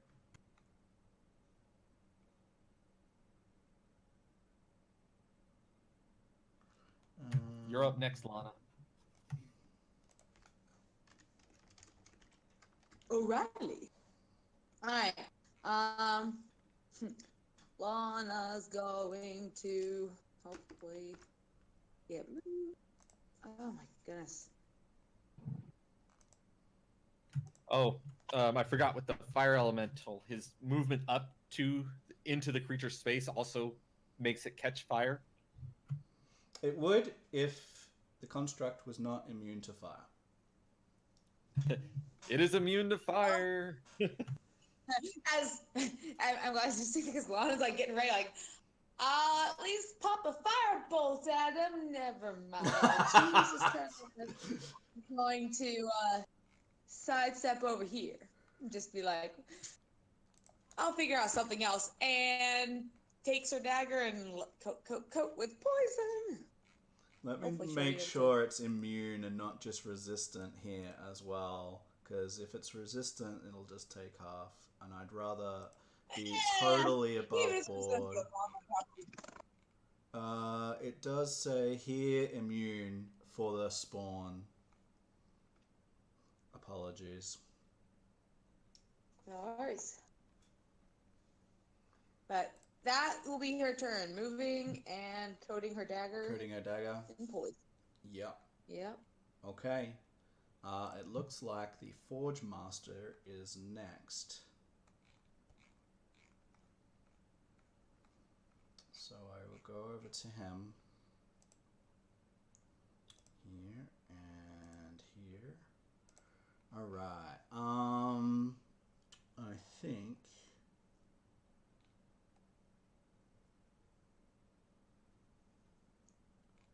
yeah, let me quickly look at this. Alright. We will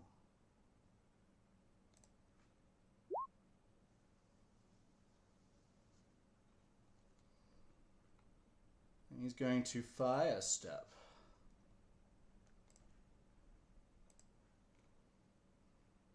So he moves over to the lava, and then he zips to here. I have the feeling this guy's immune to fire too. Well, he just jumped into the lava and came up somewhere else.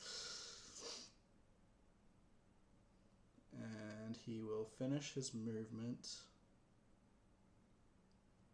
which is, so 40, so he went 20, 1, 2, 3, about there. He will get to there.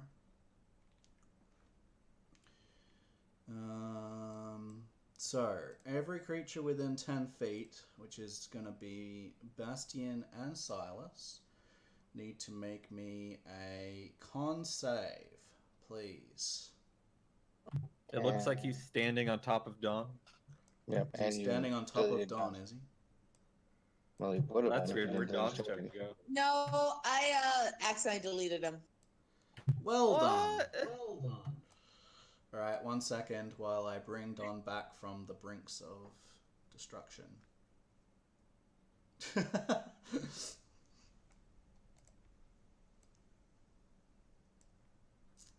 Lana, you must teach me this power. Yeah. It's called DM gave me privileges. That's because you needed it for the time when you were both on the same computer. Apparently, Yep. Dawn turned into bear form. Oh, back to human.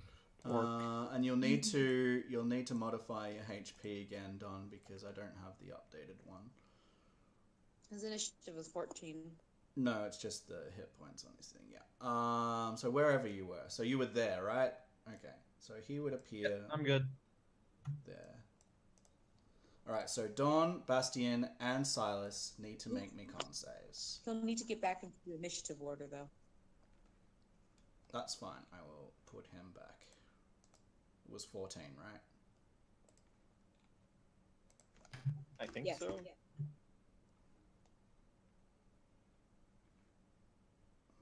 I remember because it was 8, 10, 12, 14. And we got 8, we got 10, and I'm 12, so he has to be 14. Yeah, he was 14.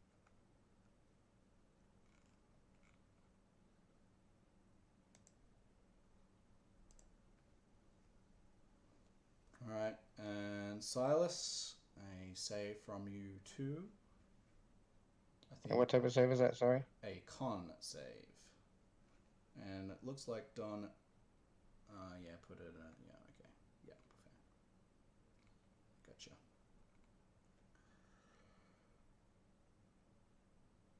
All right, so you've all failed. It's going to be 12 fire damage. 20 fails. That's awesome. Yep, the save is 22.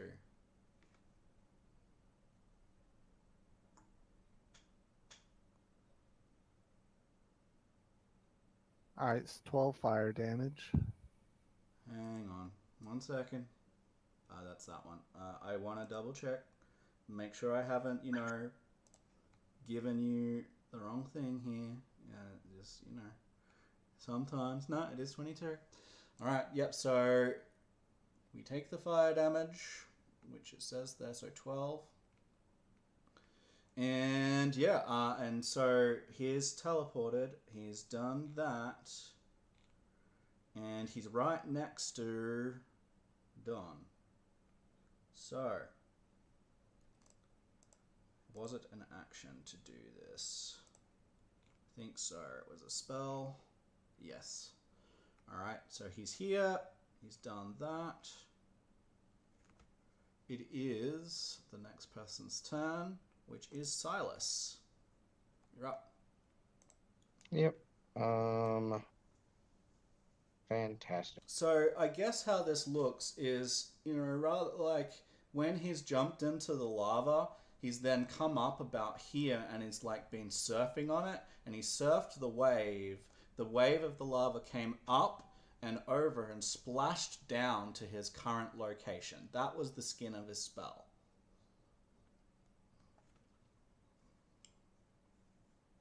All right. So, as a bonus action, I'm going to cast Hell Duel onto the Forge Master. Yep. Okay. Very good. Compelled Duel. So I need to go into here and make a wisdom save of 17 with a natural 1, which means he does not succeed because he rolled a natural 1. Even Yes, though that's technically 17 because he rolled a 1, Yep. it's still a fail. So at this point, it has disadvantage against any creatures other than me. It must tends to move. Yes, and it must make a wisdom saving throw every time it attempts to move in space more than 30 feet away from me. Radio. Yeah. So that. And terrible decision, but do it nonetheless.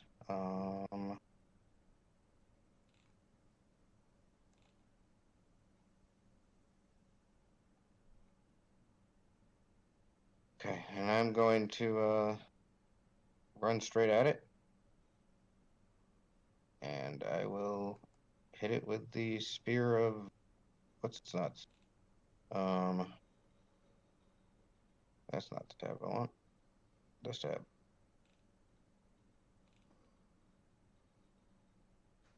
where I want to be. Come on, do what I tell you.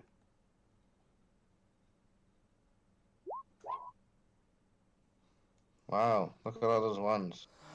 Wow. All right, you fail on your first attack. Mm-hmm. Try another.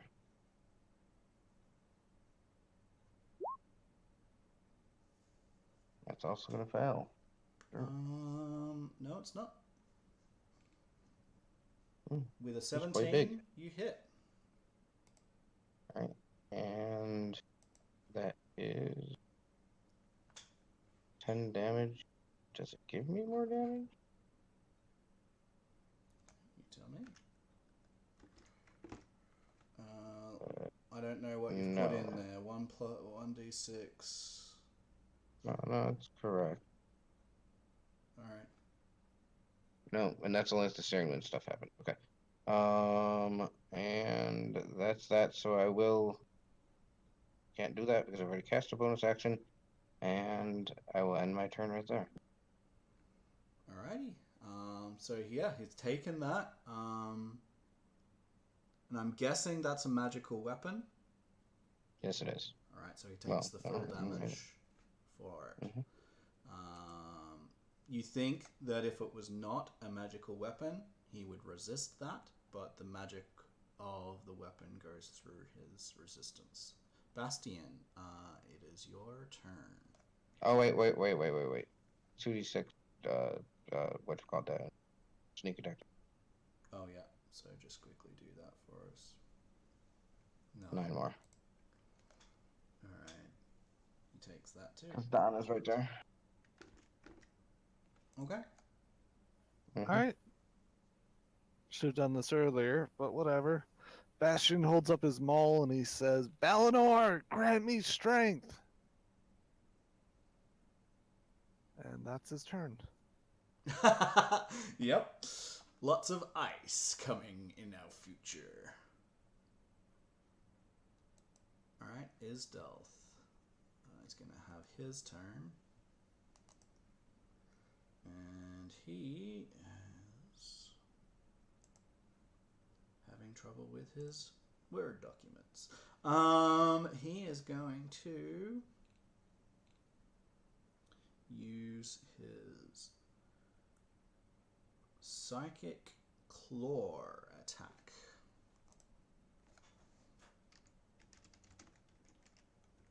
Plus 10. Which just barely hits. Yes, 16. For 26 psychic damage. And what you see from Isdelth is this ghostly hand. That's his spirit like rips off his hand and he throws it into the air and it sort of animates and it comes up and around and sort of and claws into basically burrows itself into the construct's mind, and you can see it sort of floating in there incorporeal. And then that is his turn.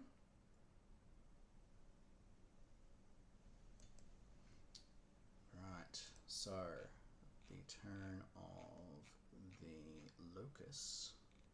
See here.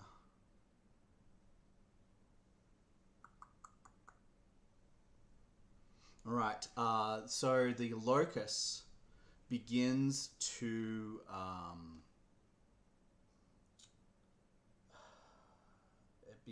pulse, and everywhere in this room, if you are not resistant or immune to fire, if you are resistant or immune to fire, you lose your resistance or immunity. If you do not have resistance or immunity to fire, you now have disadvantage against saving throws that cause fire damage and vulnerability to fire damage. Oh no. As the room just lights up with fire and heat. And even though it's so hot, you're still not taking environmental damage, but whenever you get hit by fire, it gets multiplied. That's the kind of effect that we have. And that is its turn to do that. Lana, it's your turn.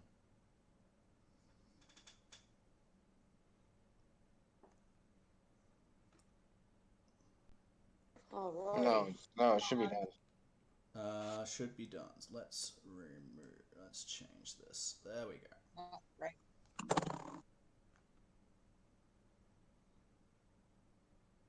There's no way that you'll make it through before we have to leave.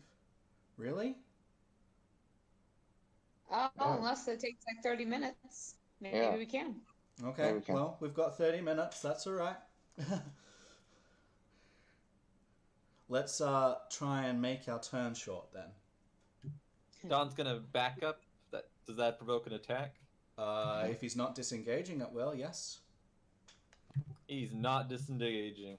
Okay. Swing away, friend. Sure. It is with his Disadvantage. disadvantage. It's only disadvantage to fire spell effects, right? No, well, it's disadvantage because of compelled duel because you attack somebody beside Yeah, me. I'm attacking someone. Oh, I that's- thought you meant for me. Never Yeah. mind. So, yeah, I will grab that. 1 second here. Weapons and Forge Hammer.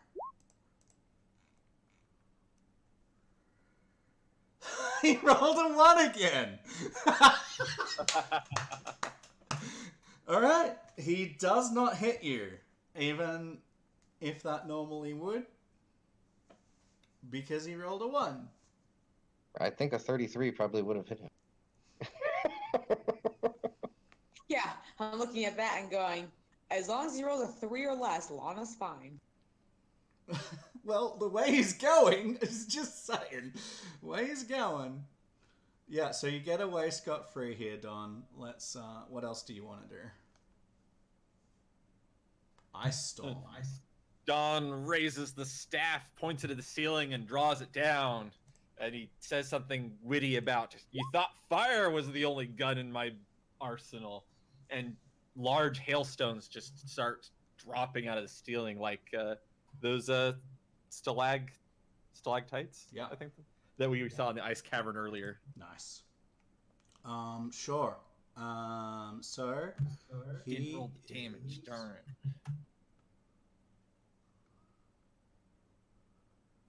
That's alright. 2d8 bludgeoning and 4d6 cold. He is going to, roll them separately if you wouldn't mind, or at least would. Sure. 1 sec. And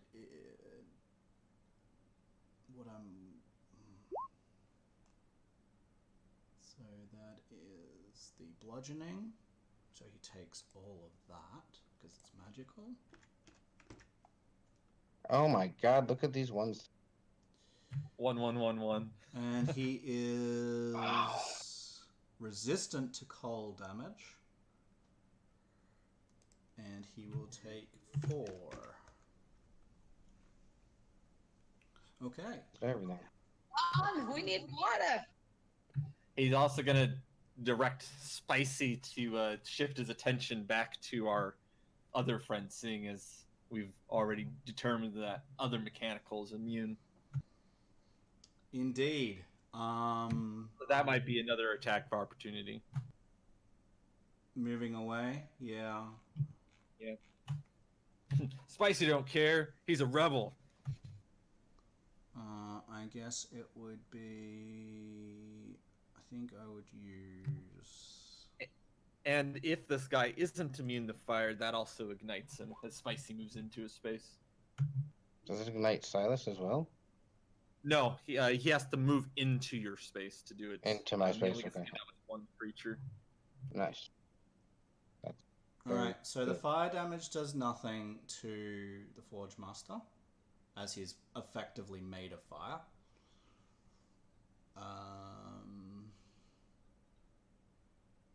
There you go, Lana. Confirmed. Fire is not the solution here. I am sorry. Or I ice, did apparently. give you an option to not have a No. fire elemental. No, that's fine. That's fine. This is just confirming spell types for the party, really. So the Clockwork Swarm, I'm assuming with a 21 hit Spicy and did 9 piercing, and I'm assuming Spicy has at least vulnerability, at least resistance to fire damage, if not immunity. So he would take 9 piercing, but that's halved because it's not magical. And that is all correct. Yeah. Wait, half damage? I'm It sounds weird about being because Right, because he has a resistance. resistance. magical, Sorry. but isn't the spell magical in and of itself? The spell. Sorry, He's talking about the Clockwork Swarm attacking Spicy. Okay. They got a opportunity attack against Spicy, which did effectively not very much at all to Spicy because Spicy's spicy. And the spider web disintegrates under its own weight since it wasn't attached to anything. Lana's turn. Coolio. Lana pops up from behind the pillar and very bravely goes over to stabby stab. All right. And she rolls what to hit? 23. 23? So yeah, you will hit with a 23. Awesome. A con save DC 15, which he'll probably make to not be poisoned. But 7 points piercing plus thank you Silas being right there. Well, being a construct, I'm immune to poison damage. Poop. Well, 16 also in sneak attack damage, so 23 altogether. 23. And she's going to then safely go back to her pillar. Yeah, he takes 23. That's still a good hit. Indeed. At least she can find soft, squishy, vulnerable spots. With Silas doing all the main work of distracting. Good job. All right. So it is now his turn. And I just realized he didn't do any of his legendary actions this turn. He is going to cast a spell. Fire Shield.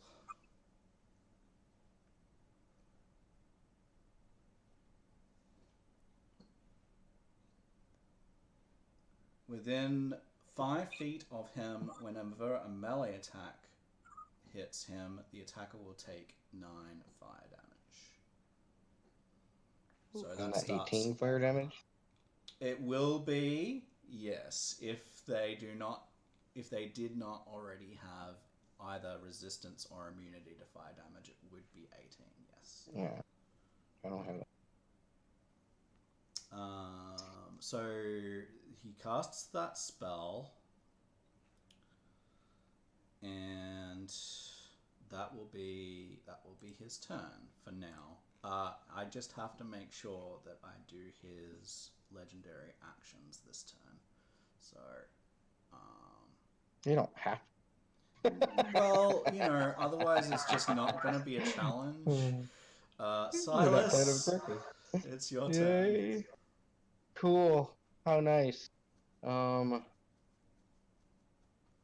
Yeah, I there's a wall of fire in front of me, but I have to fucking attack this guy. So we're gonna do it. Oh, still the wrong tab. Wait. There. All right. So here we go again with the good old spear. Hit it twice.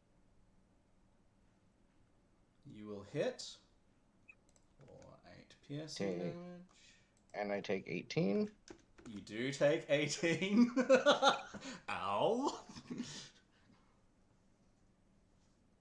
I roll sneak attack on that first.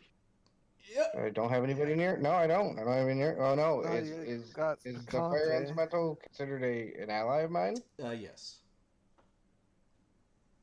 Yes, he is an ally. Plus 7. As a bonus action, I'm going to cast Binding Smite. Is that right? The one? Yeah, Branding Smite. Okay. Yes. Radiant Look at damage. this. Look at this. Absolutely insane. The ones that we're doing. So that's 4 more radiant. He's probably like, because it probably doesn't exist to him. No, radiant damage does full damage to him. Okay. And then a second attack. Which I'll take 18 again. How nice is that? It's lovely. If you Trying like to that make a sort of teeth. thing. This time you absolutely Hey, and will I not. missed completely. Jeez. What is up with all these ones 1, for you, dude? 2. No, not for you. Me. Can you make me Yeah, yeah, like 6, 7, 8, one, can you make 2. me a dex 10, save, 11. please, Silas? 12. Since we started this fight, there's been 12 ones already. That's amazing. Yeah. Sad. Please get What it do I out need of to the make a system. save? Dex save, please. Yeah. That's actually something Silas is really good at. Hmm. So. But don't worry, it's going to be a 1. Of course it is. You're fine. Hey, 17! Right, so is that the end of your turn as well? Yeah. Okay, so at the end of your turn, Forge Master Arbiok is going to take his first legendary action.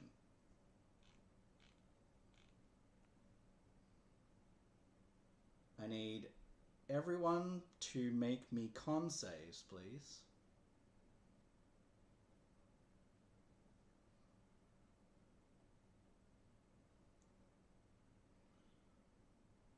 Two fails so far.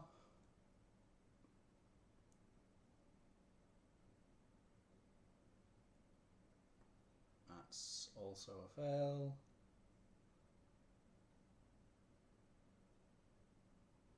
And just Lana to go. I'm guessing. Con, right? What's this? Con, yeah. Come on. I'm just having technical issues. There we go. Hey, Hey, hey. I Wow. think she's good. Pillar. She just pats the pillar. Thank you. You don't even know what it is yet. I know, but I'm hoping that the pillar saves her. Probably. Pillar. I hope it's less than 66 damage, or I will die today right now. Right, so you take, well, that will be 12 because it'll be doubled. So 12 fire damage, and that is persistent, which means that every round, so you are combusted for everyone except for Lana. You are combusted, which means you are on fire right now. You can take a Yep, that was over. You can take a bonus action and attempt to drop and roll. With that bonus action, it will require a save to put it out. And if you succeed on the save, you will not take persistent fire damage from it unless he does it again. So for the moment, it's 12 fire damage, and you are on fire. That is his first legendary action, and we go to Bastion.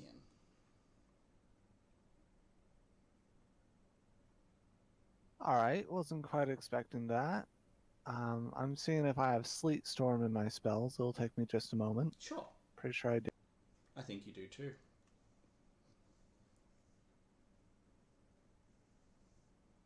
There we go. Sleet Storm. The area is heavily obscured and exposed flames in the area are doused. Let's do that. This seems like a good idea. So in a panic, Bastion will hold up his hands and intone a chant, casting Sleet Storm centered on the Forge Master. So 20 Hopefully, foot tall cylinder, 40-foot radius, So that might put out the elemental. slick ice.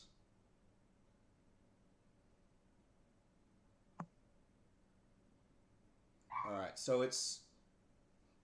The ice will melt in the lava. So it's not going to coat the lava. But we do have difficult terrain on the ground. And I do have to make a... So the first time I start my turn, I have to make a dex save. And the area is exposed. And... Let's see, it's freezing rain. Don't. And the creature must take against you. If a creature starts its turn and is concentrating on a spell, they have to make a save. It doesn't do any damage or anything, right? By the looks of it. Is that right? yeah, that's correct. It is meant to be a control spell. Currently, I'm using it to douse the party of the flames because we're all on fire, except for Lana, dear. So that will work. Your And then- persistent fire damage goes away. And I think I have to make a concentration check against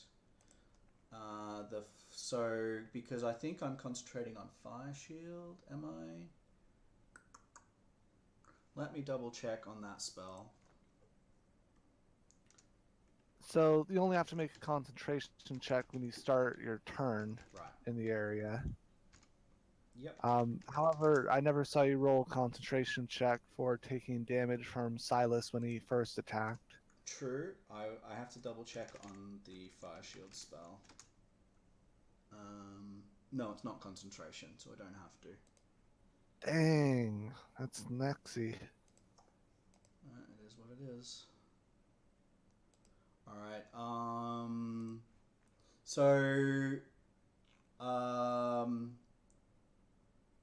however,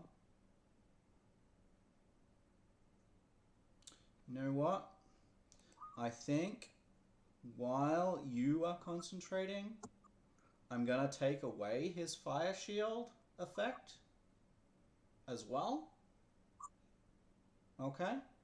So he's still on fire underneath his armor, but the fire on his outside, the fire that's hurting you when you deal melee attacks, is suppressed while you concentrate on Sleet Storm. Okay? Alright, works for me. Alright, it's Isdelth's turn.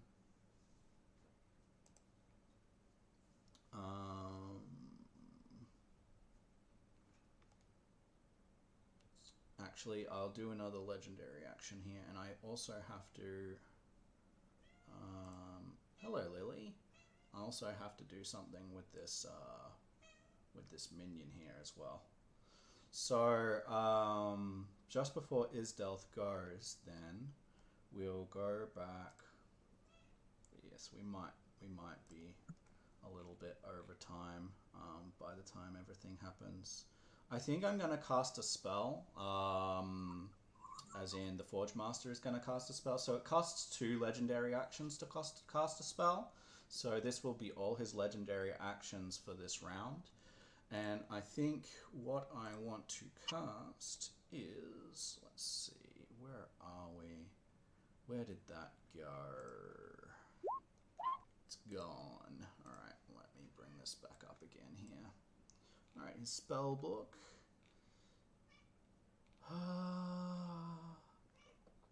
Yes, Lil. Uh-huh. There you go. There's a pat. Okay, he's gonna cast Scorching Ray. It's not gonna be quelled by the Sleet Storm. Cast spell.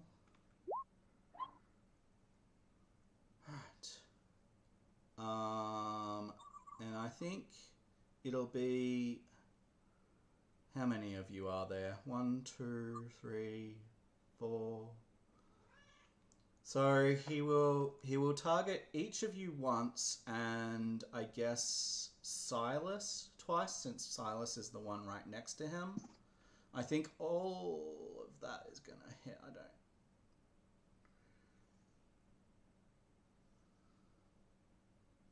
don't. Okay, so let's wait. do. So which bolts are which?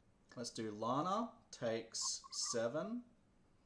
No, then you need to roll it again, because the target is not me. Because you're at disadvantage. Right. I just have to roll the 22 again, right? Yeah. So d20 plus 14.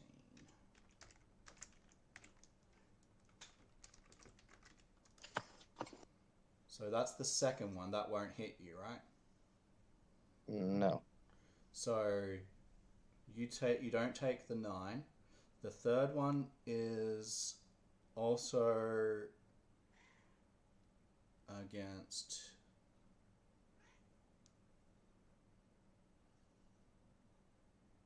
So what's the disadvantage for, sorry? Because of the compelled duel.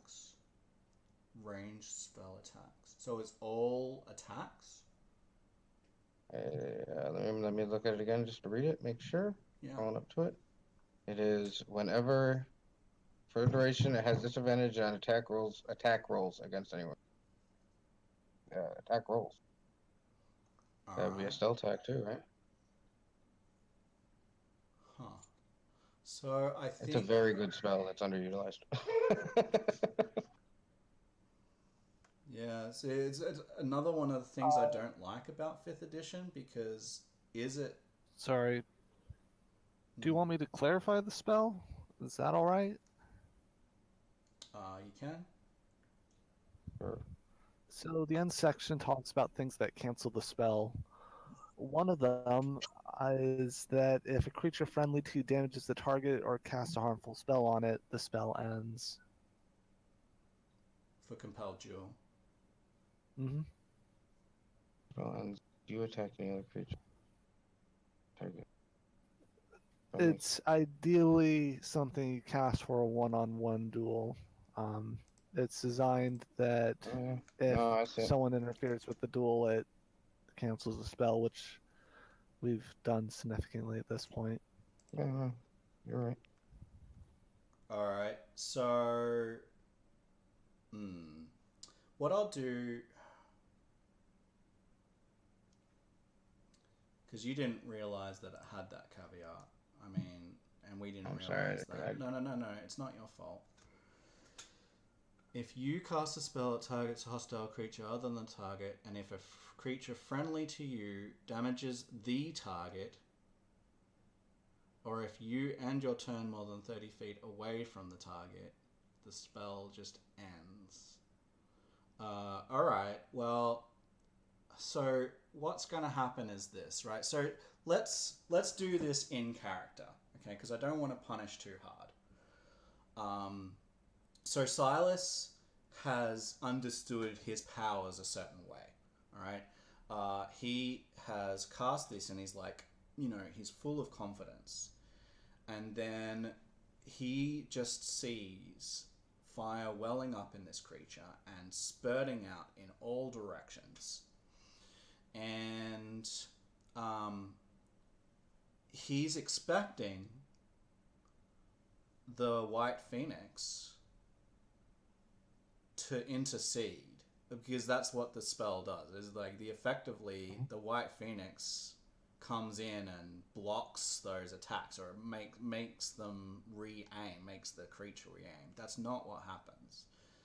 Instead, the fire just continues on its course, and the White Phoenix does nothing to intercede in this case, Silas. Hmm? And your heart might sink. I don't know what it's going to mean for you, but you can roleplay that. So, Lana, you're taking 14. Silas, you're taking a total of 18 plus 8. So that's 26. Bastian, you're taking 4. And Dawn, 8. And Dawn, you're taking 16. Earlier, when you told me I took 12 damage, did you already double that for me? I did. Oh, great. That means I gained 12 hit points. And also to clarify, Lana take the first one with a 19 to hit. Yeah, would that hit you? No, it will not. Alright, so you don't take that damage. I just assumed. What is your armor class? 20. Cool. Alright. That's fine. Which is strangely higher than mine. Somehow. One of the magic items was a +2 studded leather, and she has a ring of protection plus a 20 in dex. Alright. Well, Mhm. such is things. Sure. So, all of that damage has been done. That was a legendary action to cast that. Isdelf gets to have his turn. And he is going to try and do something more useful than just hitting this creature, I think.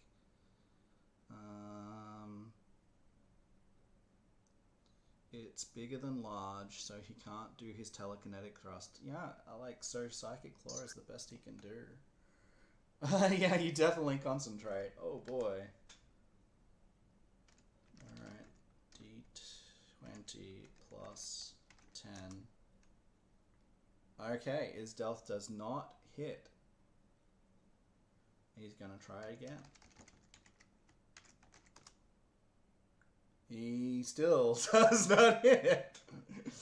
As this claw that was burrowing into the construct's mind comes out and it's like, what do you want me to do?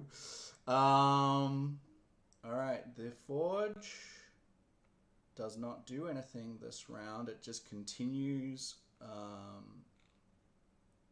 amplifying the fire damage. And Don, it's your turn. 1 second. Did you skip my turn? Did I? Because Silas was attacking. Yes, I did. Bastian, go ahead. My apologies. It's alright.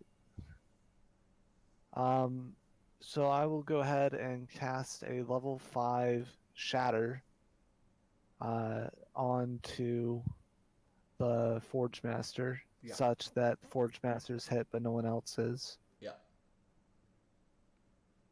Alright, and it is a con save. He is a construct, so he should have disadvantage to the save. Sure. Con. That's a 34 and a 30. With disadvantage. Alright, so 20 damage.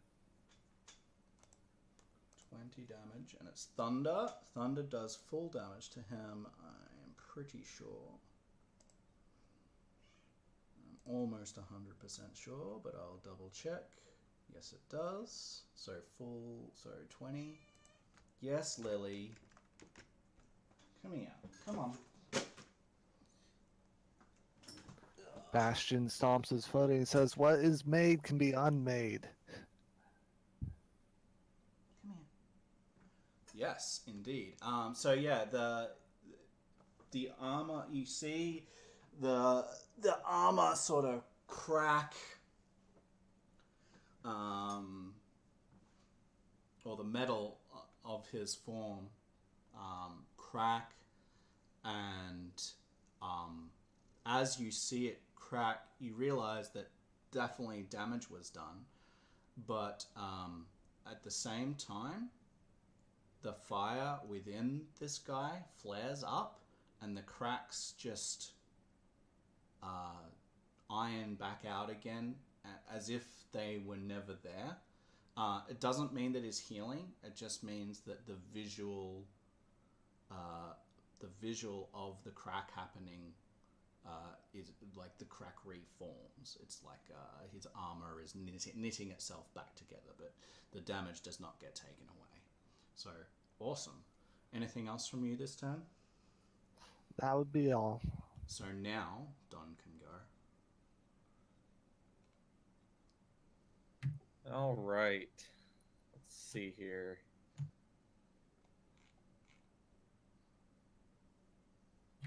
All right, Don's gonna move up and over, and so as he's moving, Lance stride, so it's not, even though it's still slicked over, I assume, from that sleet. Yeah, he's still concentrating. Yes. All right. Land stride counteracts that for Don. So as he strides with a assured purpose, whereas a normal person would slip and slide and have to recenter themselves to keep their footing, Don's feet seem to naturally find slight abrasions and upturned cracks in the ice that he passes through as if it was any normal ground. Sure. He then ends the concentration on his spell to keep Spicy Picante on this plane. Sorry, Spicy, you're going to be a liability rather than an asset in this fight. And he draws the heat energy that made up Spicy's flaming body and pulls it into himself, casting a Sunbeam. Don gets a radiant aura, and his eyes flash, shooting out a laser beam of sunlight energy, intersecting our two foes. Well, yeah, that's fine. Yeah, grazing both of them. All right. So the Forge Master makes a save. Con obviously succeeds, and the because he's got a ridiculous bonus to his con, and the spawn. That is pretty crazy. The spawn has, let's see here, only a +2 to its one. So, which is 16. So it takes full damage of 20. Radiant. It's, yeah, it just takes the normal damage. Cool. Cool. So, and then half damage for the construct guy. Half damage. So 10. And the clockwork should be blinded since they did not make their save. It is blinded.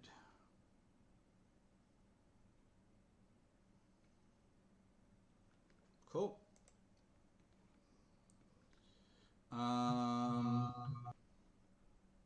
Good. There you go. A gentle sunlight radiates from Dawn as he maintains concentration on his spell. Your turn, Lon. Oh, wait, I had another. I'm going to use a bonus action.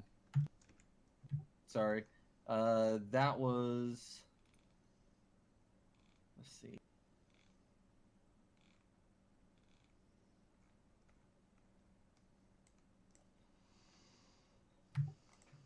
Don's going to cast Healing Word as a bonus action on Silas.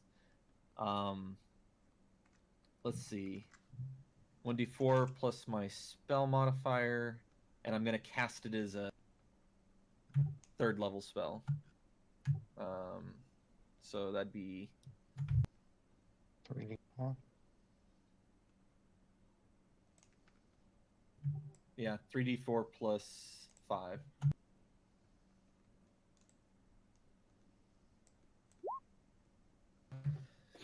As a almost an afterthought, Don waves his actually just shouts a word of nature, and leafy green sticks and leaves sprout out of the joints in Silas' armor before disintegrating into a pleasant minty smell. It's refreshing. Fresh maker. Have you Like guys Mentos. got one more round in you, or Yeah, we can. I mean, we're all right. Let's do it.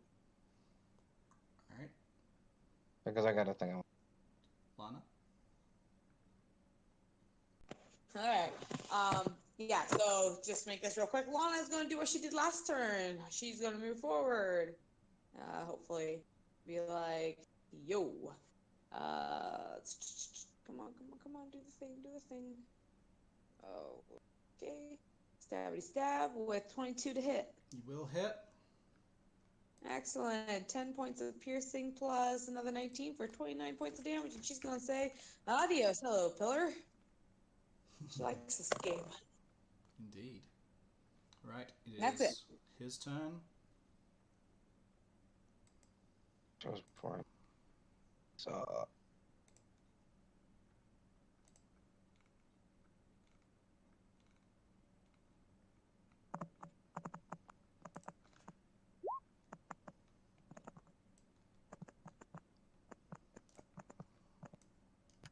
Those healing word rolls were on point. 2, 4, and 4. That was great. Yeah, that's pretty good. Very good. I need Silas, Don, Don and Bastian to make me con saves, please. Fail.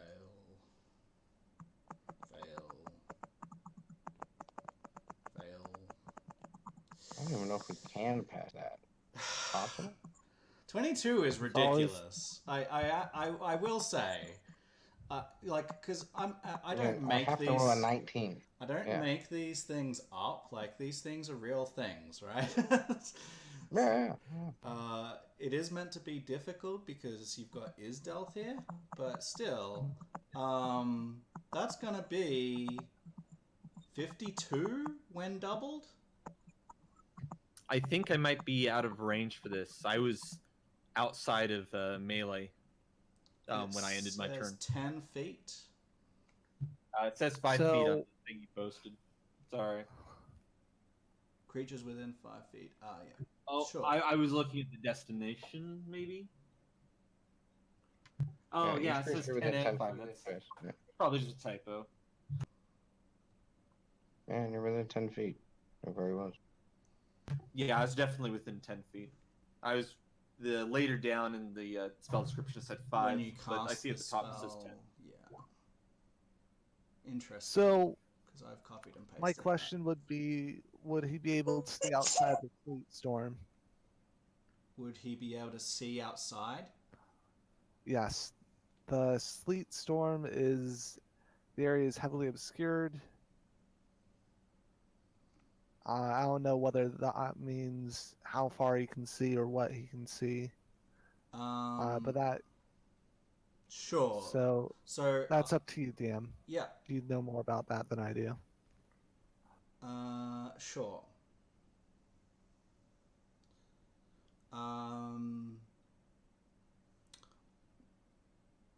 What I will do, because of the sleet storm, he will be able to get to the lava, not a problem, right? He knows where that is. Because we can hear it. And also he knows where he was, and he knows where the lava was. So what I'll do is I won't bring him up at the anvil. Instead, he will go into the lava, and he will just sort of vanish for now. You can't target him while he's there. So effectively, I'm delaying what he was gonna do for a round because of the sleet storm. All right. But he's not targetable. So he's not gonna get to do what he wanted to do, which is good for you. You'll just have to trust me on that. She's at 52, right? I did, because he did 26 fire, which is doubled.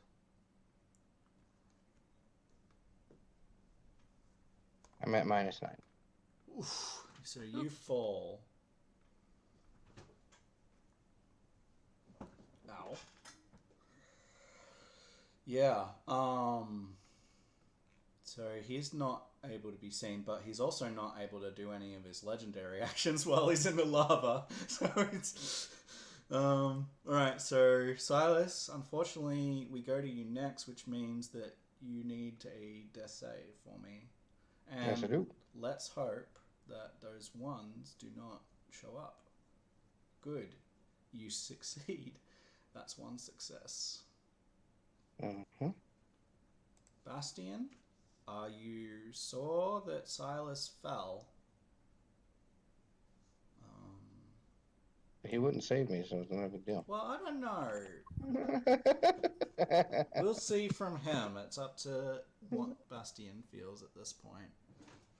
Agreed, considering that Silas has been fighting, so. Mm-hmm. What are you doing, Bastian? Alright.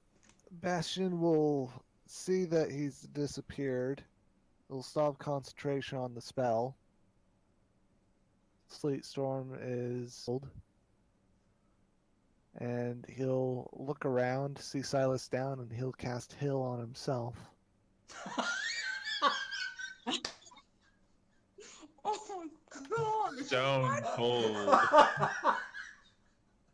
Oh man, Corey, I kind of feel sorry for Corey. I'm not surprised. Oh god, it's like it hurts. It really hurts. I apparently pissed in his oil. Apparently. Oh, no. I have every confidence the White Phoenix will save you. Yes, sure. Thank you.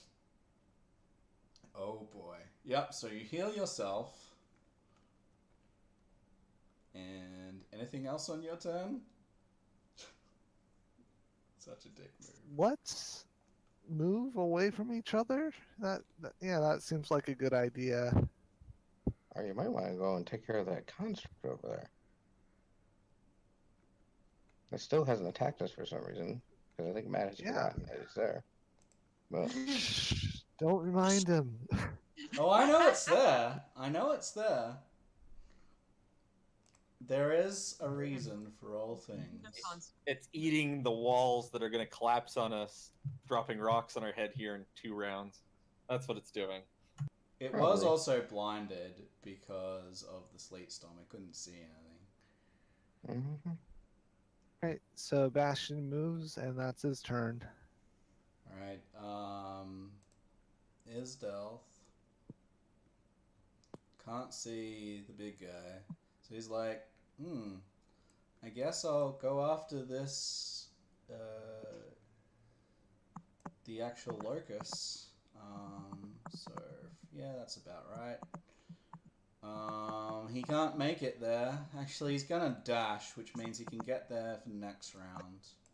Alright, so he's gonna be up there at the forge for next round. The locust doesn't do anything because of Bastion's spell and the fact that the Forge Master hasn't made it back yet. And this thing, now that it can see, I think it's also gonna dash, and it's going to come here. No! No! Do they look like little clockwork spiders? Yes. No. Yes. Well, they're more like clockwork scorpions because they've got a stinger, Ooh. and they're like They're like- glowing with fire underneath their carapace, their metal carapace. They're like Lana's like 2 seconds from dashing over to Silas, but then swarm of awful things to leave on a cliffhanger. Mm-hmm. All right. Stay tuned till next time. Yeah, so yeah, we do have to pause here as we have some players that have other engagements. We didn't get as far as I'd want to today, but that's life sometimes. Apologies for that. We will come back in a couple of weeks. Lana is not going to be here, but Felice will. So we'll sub them out for each other. Yeah, that's a great picture. I love that. That's awesome. Yeah, so Felice will basically replace Lana. So what I'll actually do is Lana will come down here and I'll have Felice at the pillar. She's like, She's going to be no, thrilled. Slaps Felice on the back. Your turn. Yeah, you just tag her in. Oh hell to the no. So, hey guys, I really gotta run. So, you all have a great evening. Thank you It for was playing. a blast, a lot of fun, and Yeah, thank thanks you, for the Matt. game, and that. Cool. Enjoy. Talk to you later. Bye. See ya. Cool. I will Night, you stop too. the recording here.